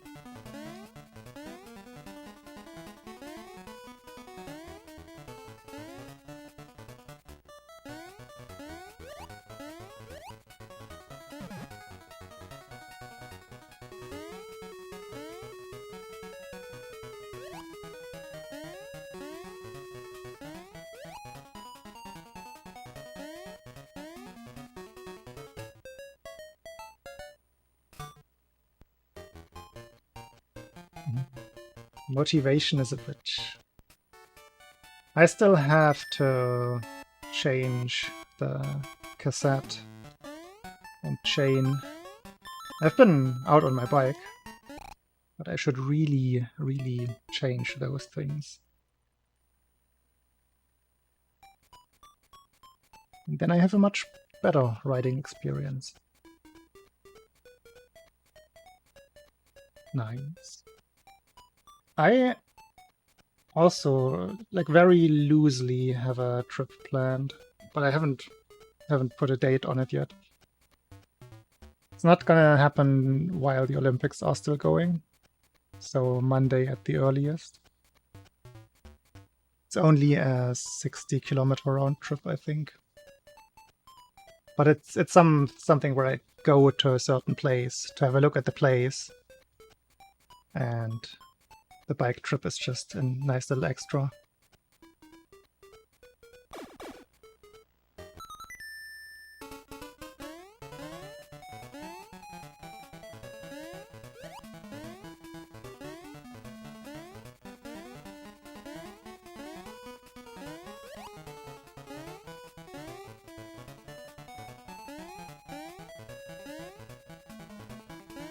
I definitely don't want the weather to be too warm for that, because that's just gonna get annoying.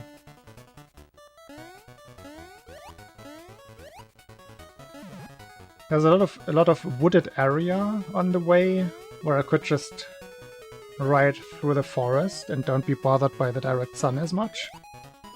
That's an option, but I would like to avoid like 30 degrees Celsius. It's just not fun.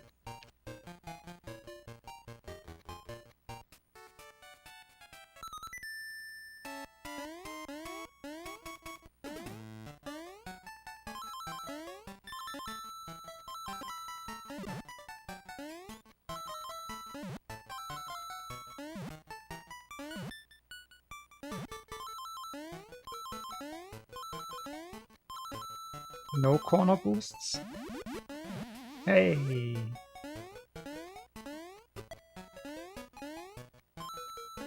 I did the jump!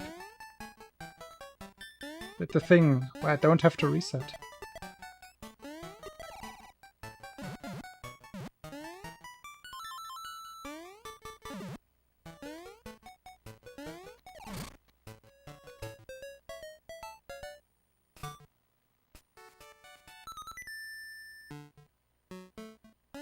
Yeah, elevation without practice is rough.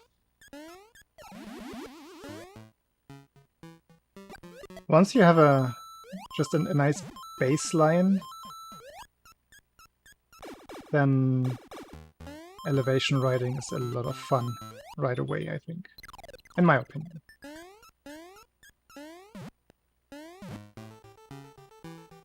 I enjoy going up hills.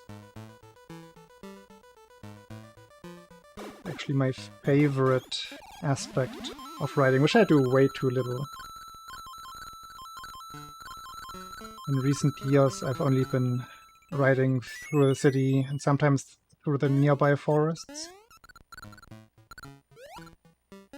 But the trip I have planned has some nice elevation, some nice altitude changes. Yeah. I mean, it only makes sense, because in that case you have to get off the bike at some places, which is definitely not very fun and motivating.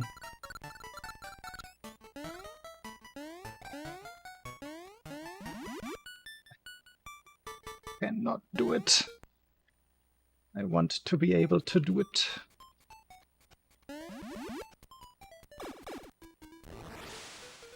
It's a good question.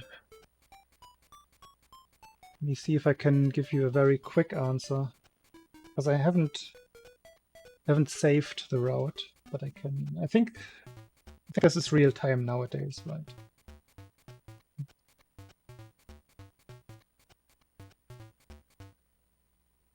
Not too much. I would say it's within 2,000 meters, I want to say.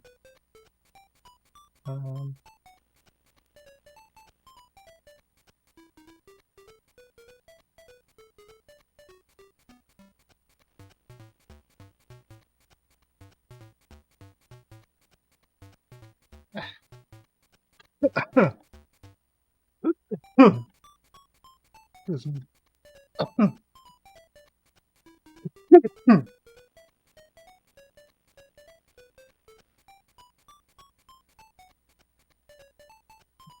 The place, directions from here.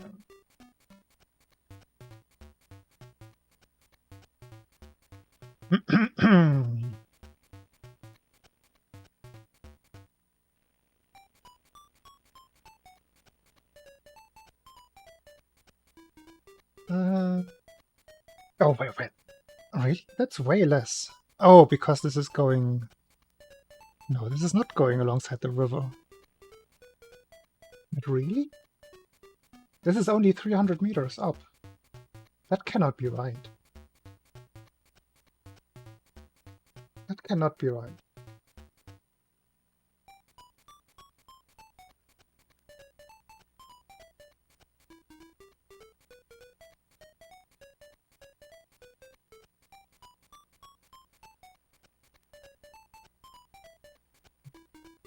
I guess it's just before. It's just before the hilly part starts. Like it's literally the beginning of the small little mountainside. Oh. I thought I had to go through more of the hills, but no.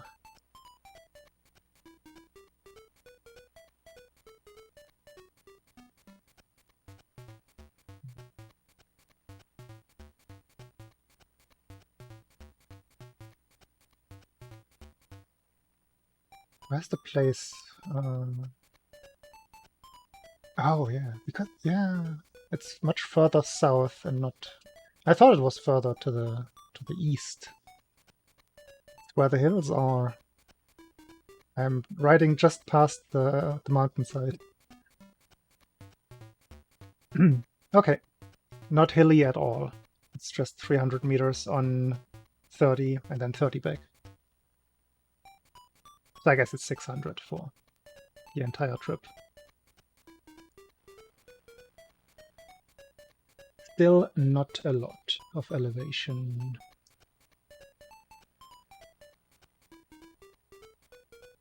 Cozy trip.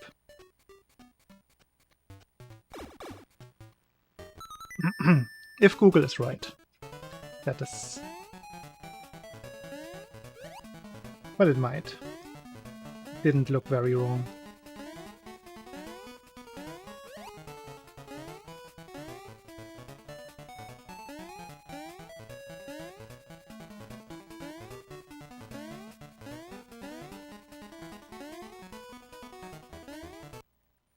Back in my day, when you wanted to know the elevation, altitude profile of a given route, you still had to wait. Like, you had to make your route on Google Maps. Google Maps itself didn't have altitude information.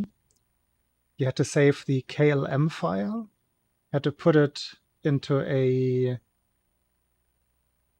or several sites, I think, but the one site I was using was bikemap.net, I think, or .com, and there you would put in the map, and overnight they would do a calibration with NASA maps, satellite maps, once a night. So every map that you had uploaded would get updated with elevation information once per day. Those were the days. How far we have come. Yo, Emery, thank you. Another squirrel! Hello! They're multiplying. Hello! Thank you for the raid.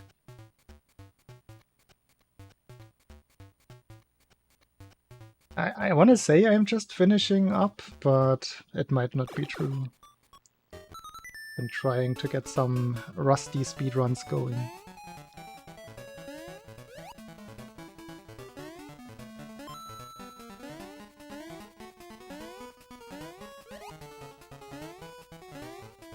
What were you streaming, Emery?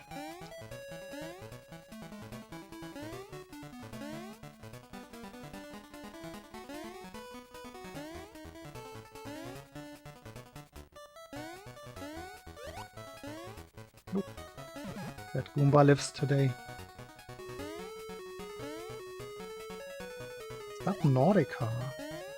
The only content I've watched of Subnautica was by a virtual AI VTuber. Well, and its creator. Any Neurosama enjoyers in chat? Or am I the only one? Am I the weird one here?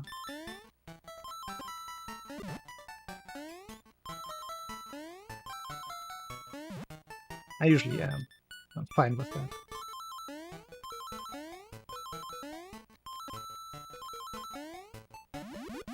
Yeah, what I've seen of Subnautica was enjoyable. I could completely do without the story aspect of Subnautica. And just do random exploration. Never played it myself. But that is how I would play it, if I were to ever touch it. A jam.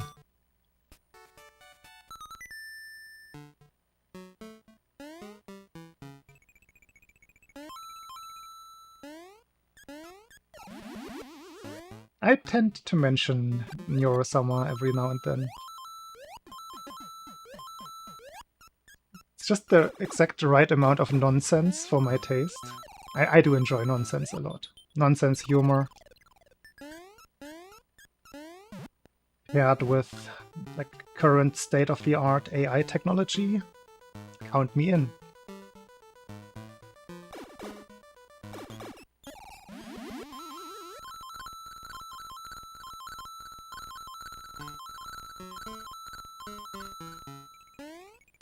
That's usually how I play those kinds of games.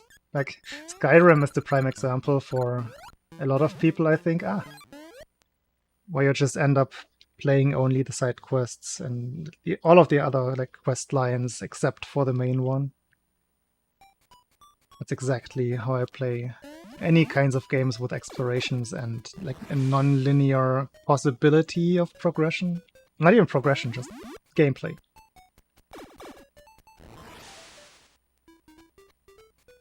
I like wasting my time. Let's put it like that. Just enjoy immersing myself in game universes, I suppose. It's a lot of fun. And for that I don't usually need the main story. I don't want the game to end. That's why I don't want the main story, right? Fake gold. Not saving that gold split.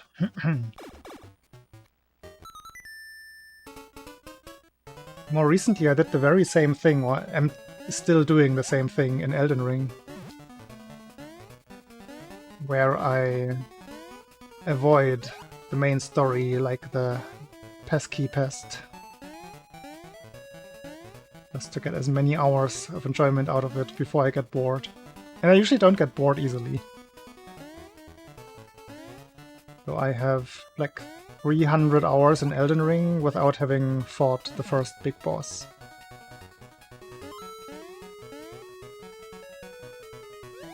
But now the DLC came out like a month ago. From what I have figured out myself, I might have to progress the story a tiny bit to get access to the DLC. My build? I don't think you can really... I mean, I'm an arcane build, I suppose. Since I go exploring a lot and just collect random stuff, I pretty much put all and everything into item discovery, which I think is the arcane upgrade path, if you want to call it an upgrade path.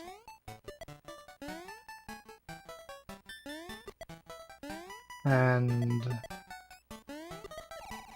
as for combat, I have a kind of roguelike build. Mostly dex, just the bare minimum of strength.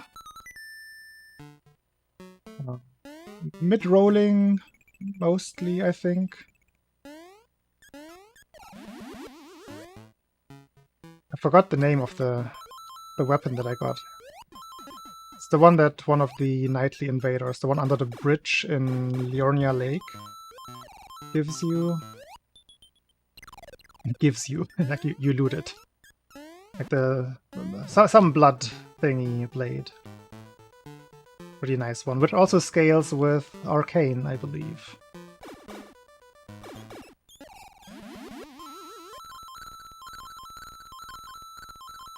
Yeah. In the end, it comes down to the same thing, right?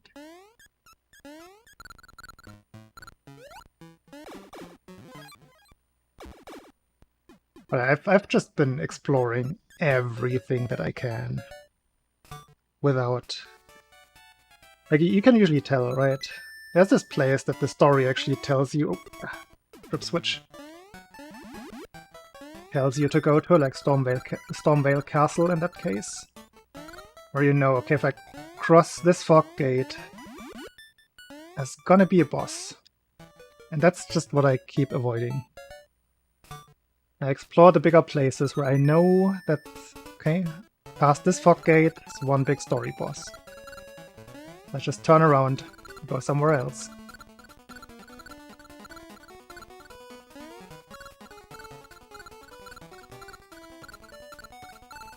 Actual pace.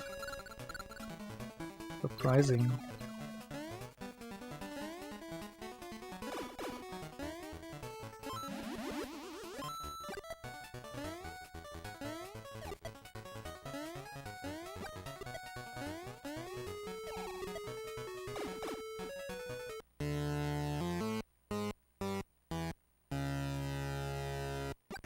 Main story-wise, that is. I have explored the entire continent, except for one part that I cannot get to, and I think I just cannot get to that part. I've been to the capital. Oh, only +1 lost. Like, I have been to Altus Plateau, that's what I'm trying to say.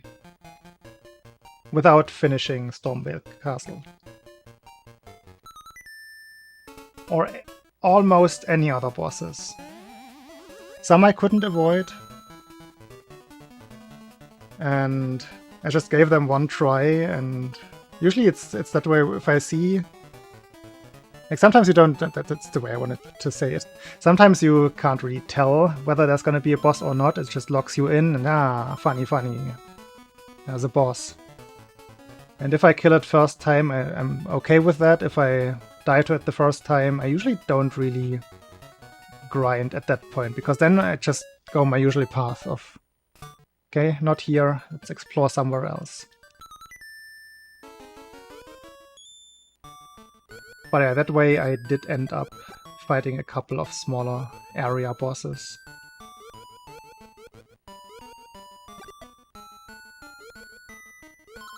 Like in general, the overworld bosses I do fight when I can. The like Knight, Chivalry. Wait, what are they called again? Ooh, is it too short? Ah. Really? That went so wrong again.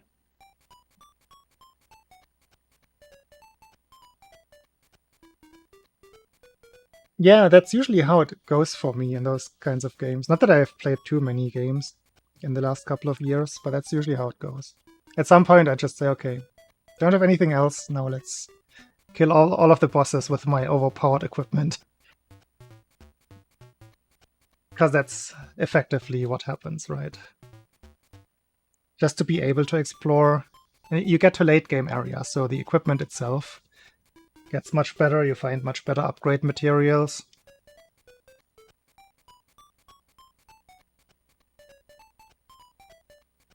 And you will most likely end up over-leveled for like the bosses of the first half of the game. But I'm okay with that.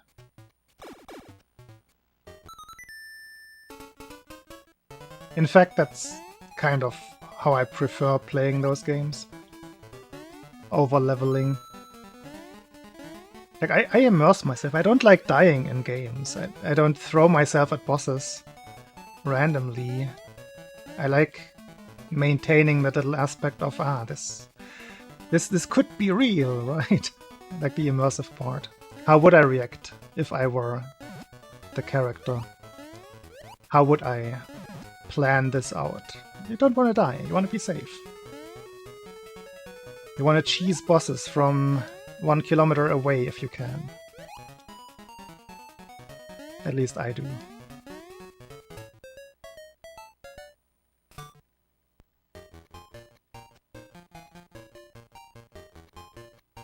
I struggle making a list like that. I enjoy it, that's all I can say. I did enjoy Dark Souls a lot, and that one has the special aspect of being the first Souls-like that I played. That's always gonna just hold a very special place in that regard. And just all of the like lore videos and... I don't even want to call it fan fiction, but fan lore around Dark Souls added a lot to the overall experience.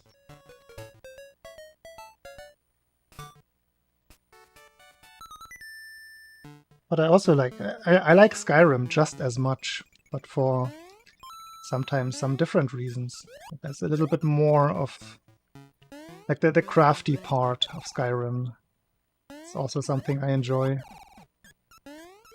And I haven't even played the DLC where you can build your own house. That's something I want to do at some point. I want to revisit Skyrim with all of the mods that are out now, plus the DLC content. Yeah, it appears that I enjoy the role-playing aspect. Who would have thought?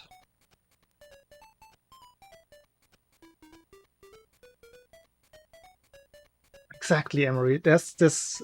I hold this game very dearly, but it's not one of the more well-known ones. But my favorite RPG or JRPG for the Super Nintendo is Lufia 2, Rise of the Sinistrals. And in that game, I think it's only like 3 dungeons in, you come across a tower where an enemy drops strength potions, which is that game's equivalent of, it's just that game's like stat boost item, permanent stat boost item. You can boost your strength with that. So even as a kid, I used to go to that tower as quickly as possible and then farm those. And it was a rare drop.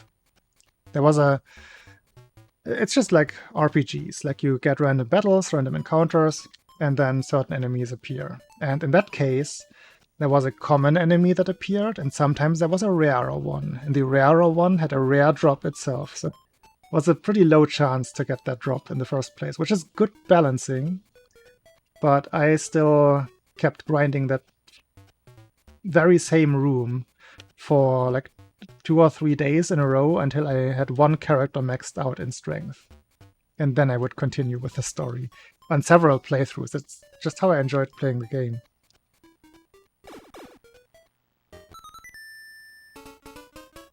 I'm not going to such extremes in Elden Ring, because I also haven't figured out such extremes. But I also remember playing Final Fantasy VII the same way. Once you get the morph materia, you can go to that one underwater dungeon thingy. It's a submarine, I think, where you can morph. Or no, it's even earlier in the junkyard. That one is also with strength potions, where you can morph some enemies into the strength potion, and you can just grind them, become super overpowered.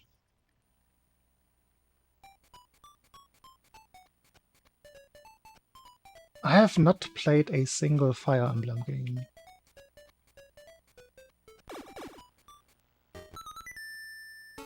Should I? I probably won't, knowing myself. Simply because I very rarely pick up new games that I haven't played before. Elden Ring being the recent exception. Recent. I started playing at the beginning of the year, after it had already been out for a year.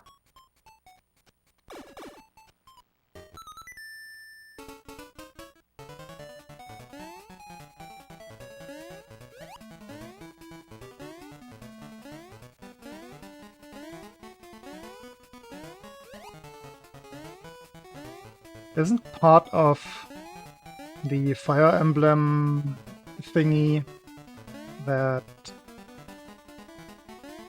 character stats can be completely random to some extent?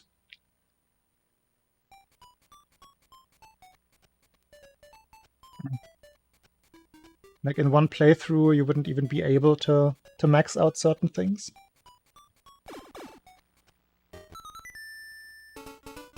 I have very limited knowledge of Fire Emblem.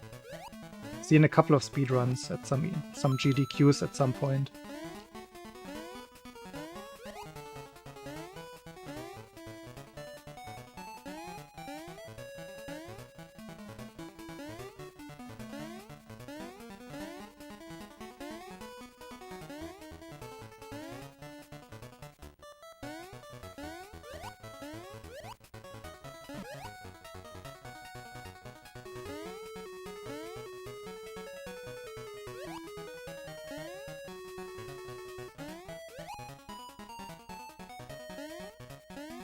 I don't know if I'm vibing with that concept.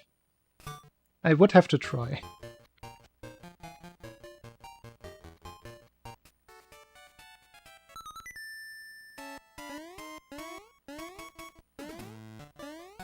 But this might also mostly be a thing in the earlier games.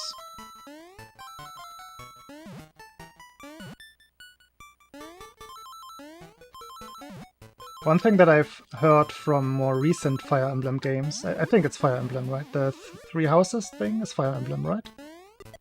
Or am I confusing that? Is that, yeah, one aspect of that is that it's a lot of, it's pretty much a waifu game. A waifu and dress-up game, to some extent.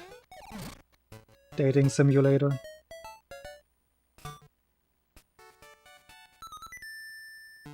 At least that's what I have heard people say, that is what they are playing the game for. And not so much the normal game aspect. Ah.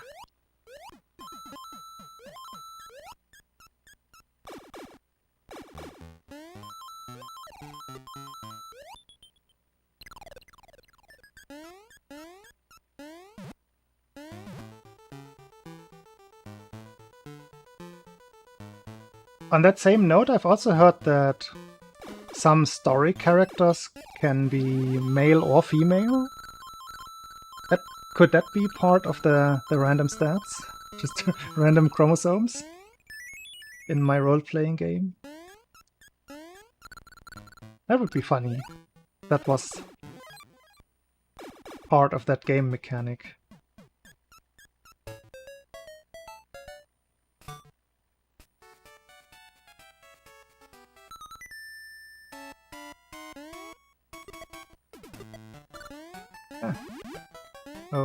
Oh, the rare backup.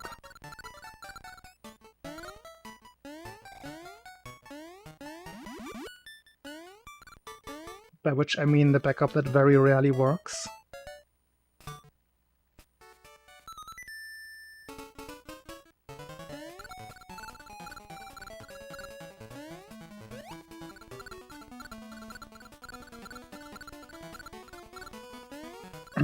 Is this the run?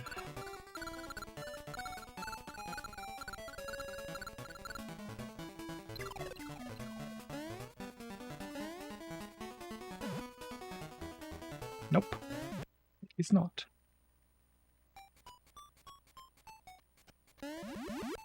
I think I will set myself a hard limit again. It's gonna be 3 AM. That is late. That is in 20 minutes.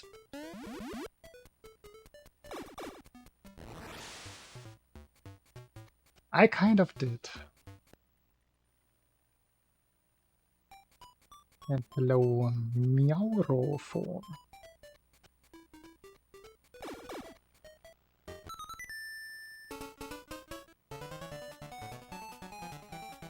Yeah, it's getting to that point. At least it's not... We're past the time of the year where it's getting bright outside at 3 AM.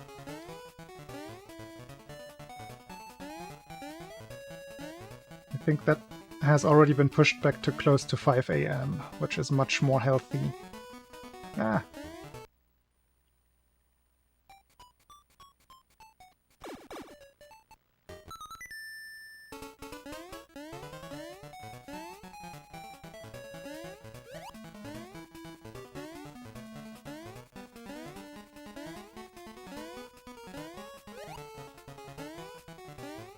But I actually don't even mind the bright outside thing that much. It just rubs it in that, wait, it's actually too late. You should have been in bed way earlier.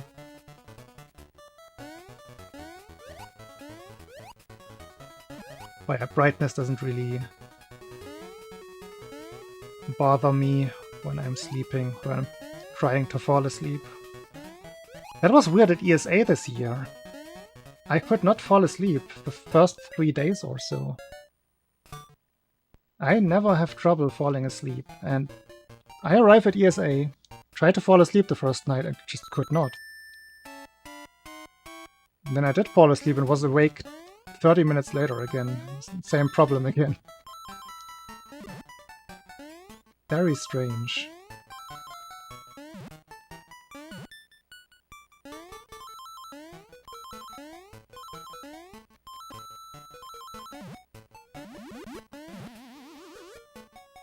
I definitely had the thing where I just couldn't get my mind empty.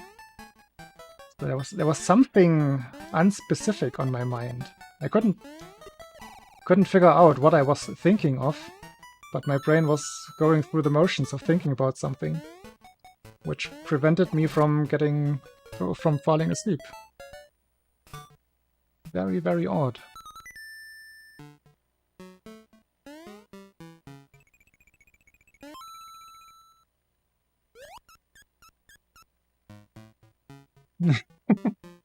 Good night, squirrel. Enjoy your memory of the granola bar. Must have been great. And it must not have been too great if you forgot about eating it. First, no, here's a cultural thing. What is a granola bar? Please, somebody describe the exact makeup of a granola bar to me. Because I'm not sure what that is. I have a vague interpretation of the thing.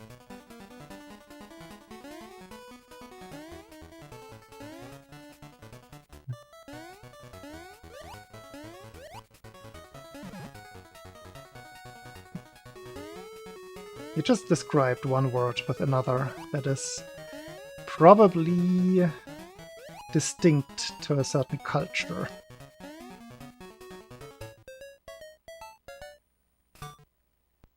I'm thinking of something that is akin to cereal in bar form, which is something that we do have here. But I very, very often hear the word granola bar, so I wonder if there's anything specific about that. Or if it's just one of those Kleenex words, where one brand or one certain thing became the name for the entire group, the entire category.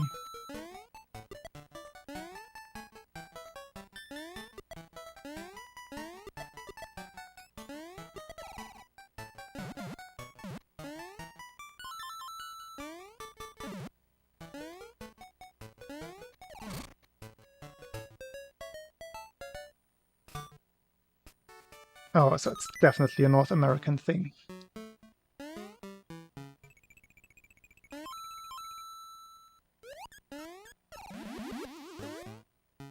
Just by reading those ingredients, I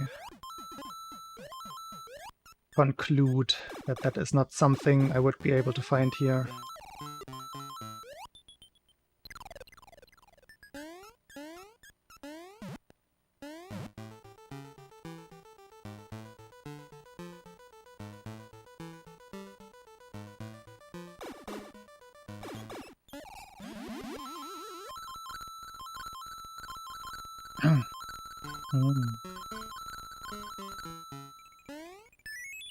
Interesting. Thank you. I have learned something. Yeah, quick bite. Lots of calories.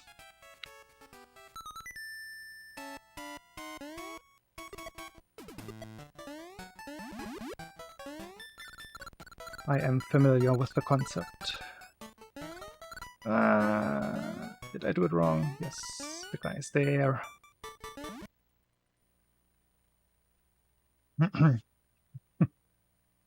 It's the same here with the cereal bars that I am thinking of. You can get some pretty nasty things as well, with a lot of chocolate in it. That's really, it's just sweet stuff with other sweet stuff at that point. What did I do wrong? I did not despawn that one enemy up top. Because I must have either not held the down button long enough or accidentally pressed the diagonal. In which case the screen scrolling doesn't work. Has to be a clean run and down.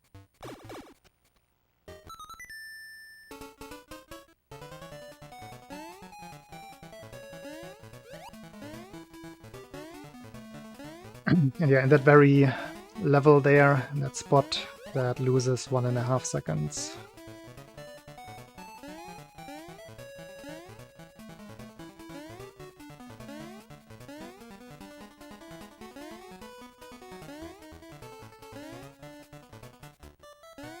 It's not everywhere in the game that lag makes you lose that much time, but that particular place there is just really bad.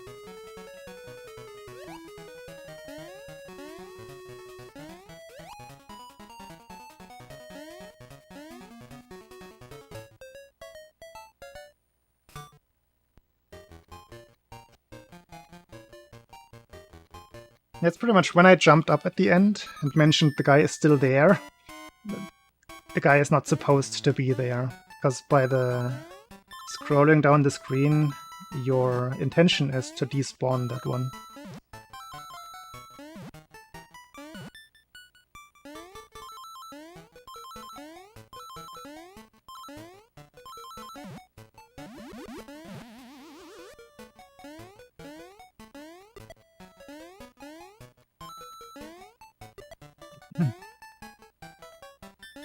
Let's get there again.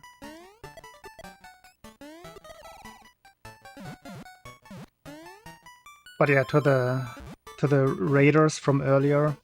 I already mentioned earlier, today's purpose of the stream was not really to finish runs, because I started very late for me. I'm in Germany, so it's yeah, close to 3 AM. I just wanted to de-rust a little bit more. And then use that practice from today for more serious attempts tomorrow. Might as well stream the practice. I mean, I always stream practice. I actually do not play the game offline anymore. I used to practice offline quite a bit, but I've not done that in probably 5 years. Ah, man.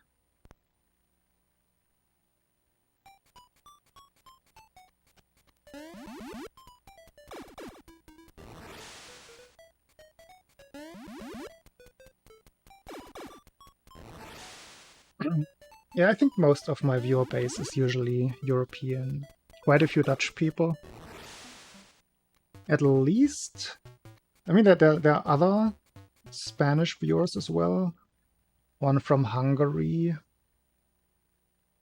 At least one British viewer. A couple of Danes. What else do I know specifically? One from Switzerland. At least one from Belgium. I guess I know some French people, but they're usually not active in chat. Well, one of them is, but he lives in the US. I think I have a very nice mix of viewers.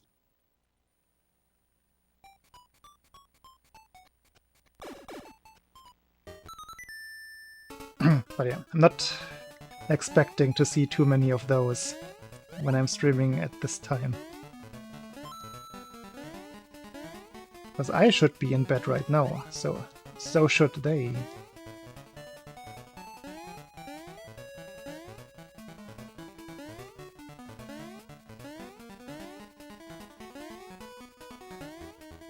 Oh, there's an Austrian viewer, of course, as well. Can't forget about the Austrians.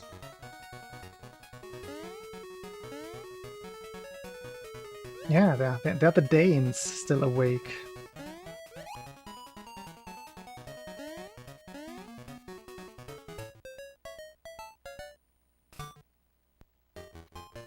The Danes have always been night owls.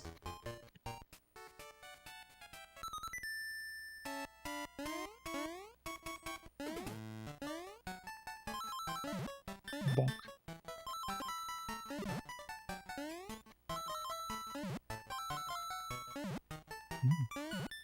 Bonking everywhere.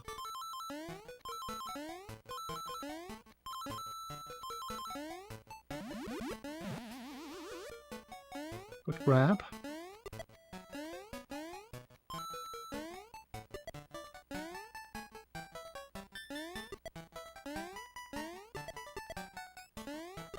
Yeah, what being weird? Only read the conclusion.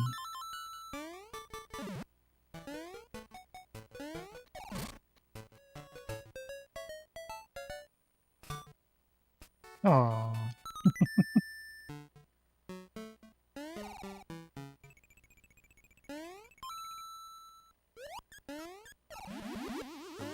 Yeah, but being wholesome.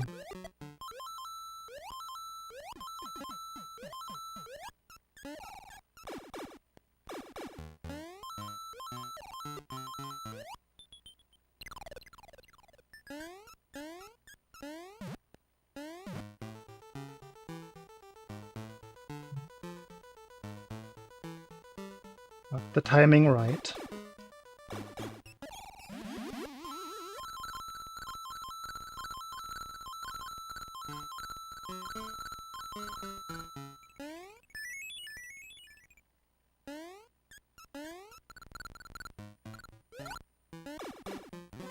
In the pipe.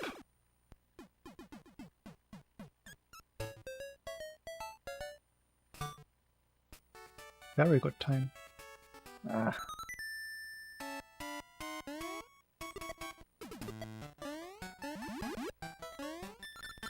Oh, that is not even high enough. Man.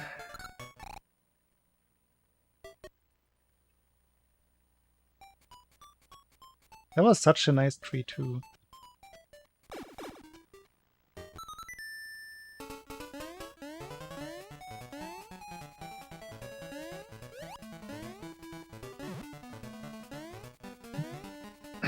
I might be stuck in the tree zone for the rest of the stream. 6 more minutes.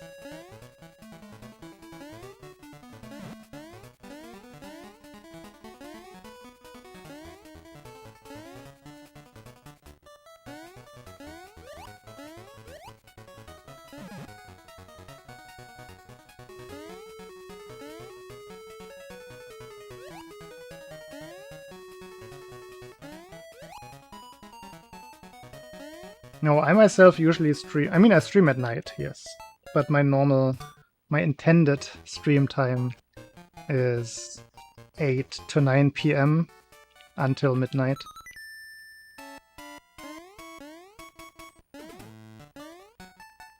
That is what I usually aim for. Currently, with the Olympic Games going on, I am starting my stream a little later. Because I like to watch some of the events, some of the decisions.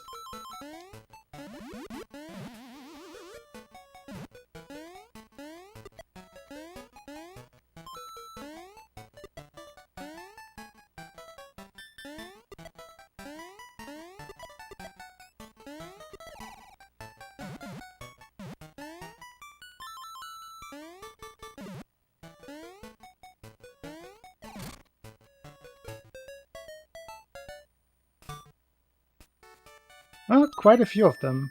Today I was watching the semis in basketball. I was watching the semis in beach volleyball. Tomorrow I am very much looking forward to the combined climbing event. I watch most team sports. I have a volleyball background myself, played volleyball for like 20 years.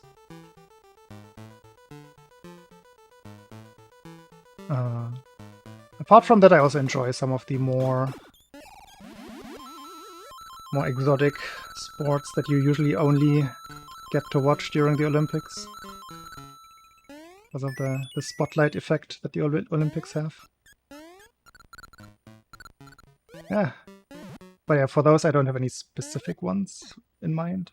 It's just kind of a little bit of everything. I like some swimming events, some of the diving events, I like the cycling events.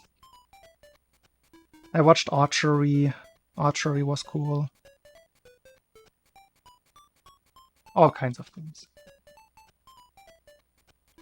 I even watched, as I mentioned earlier, I even watched some of the women's golf tournament today. I probably won't stick around for the... What was today? Today, I think. 2nd out of 4 rounds, I think. I think I got my fill of Olympic golf.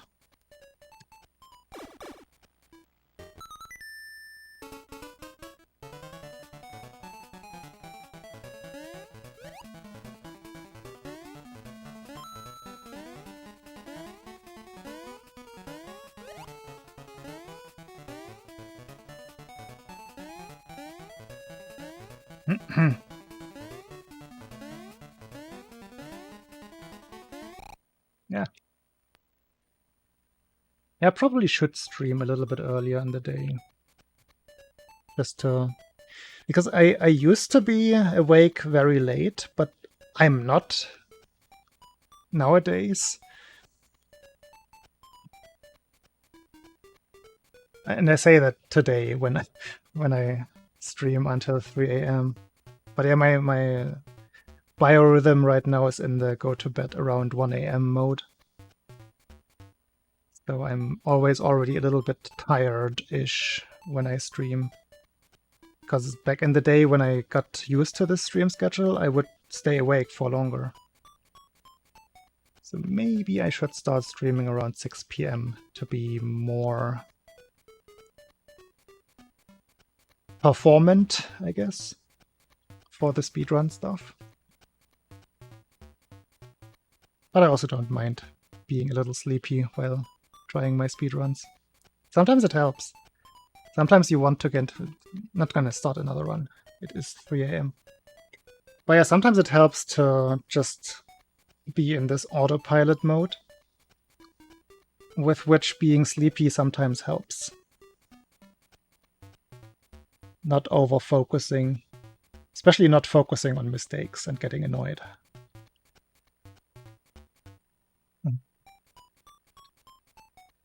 Who is streaming?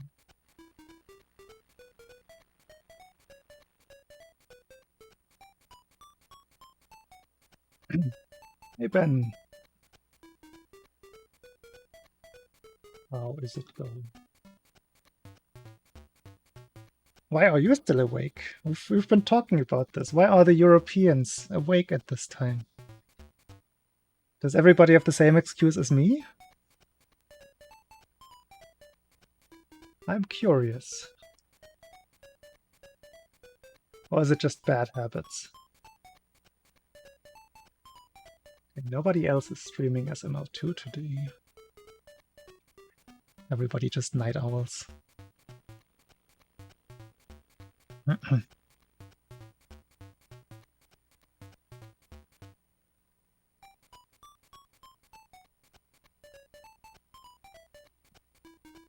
I mean, for me right now, it would technically not matter when I go to bed, as long as I keep it like a solid, rigid schedule. Everything would be fine. But I've found for myself that having a proper... proper sounds so judgmental. It's not what I mean. But having a more classic sleep schedule works quite well for me. Maybe it's because I'm getting old. Who knows?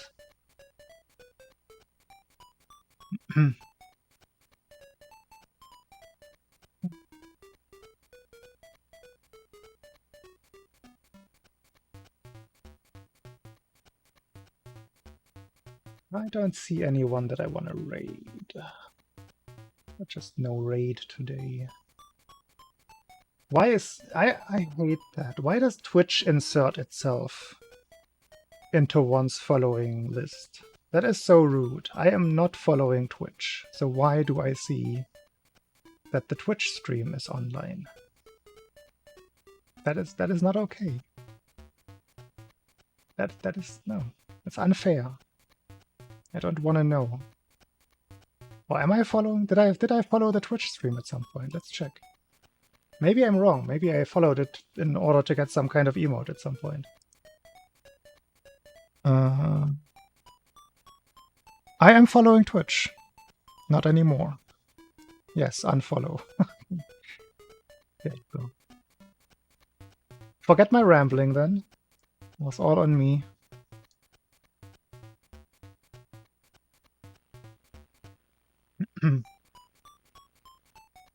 I was wondering that the other day already, or several days before. I just saw... I don't recall. But now I recall that you had to follow Twitch at some point to get some random emote. Or some... You could get something. I forgot if it wasn't... It must have been an emote. Anyway, I appreciate you night owls. You can flutter away into the night now. It's too late now. I bet they know. Yeah, I will try to be back a little earlier tomorrow.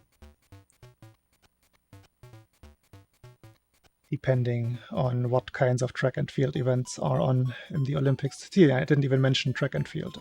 I'm watching pretty much everything of track and field. Yeah. Have a good night. Have a good nights, everybody. See you around. Bye-bye.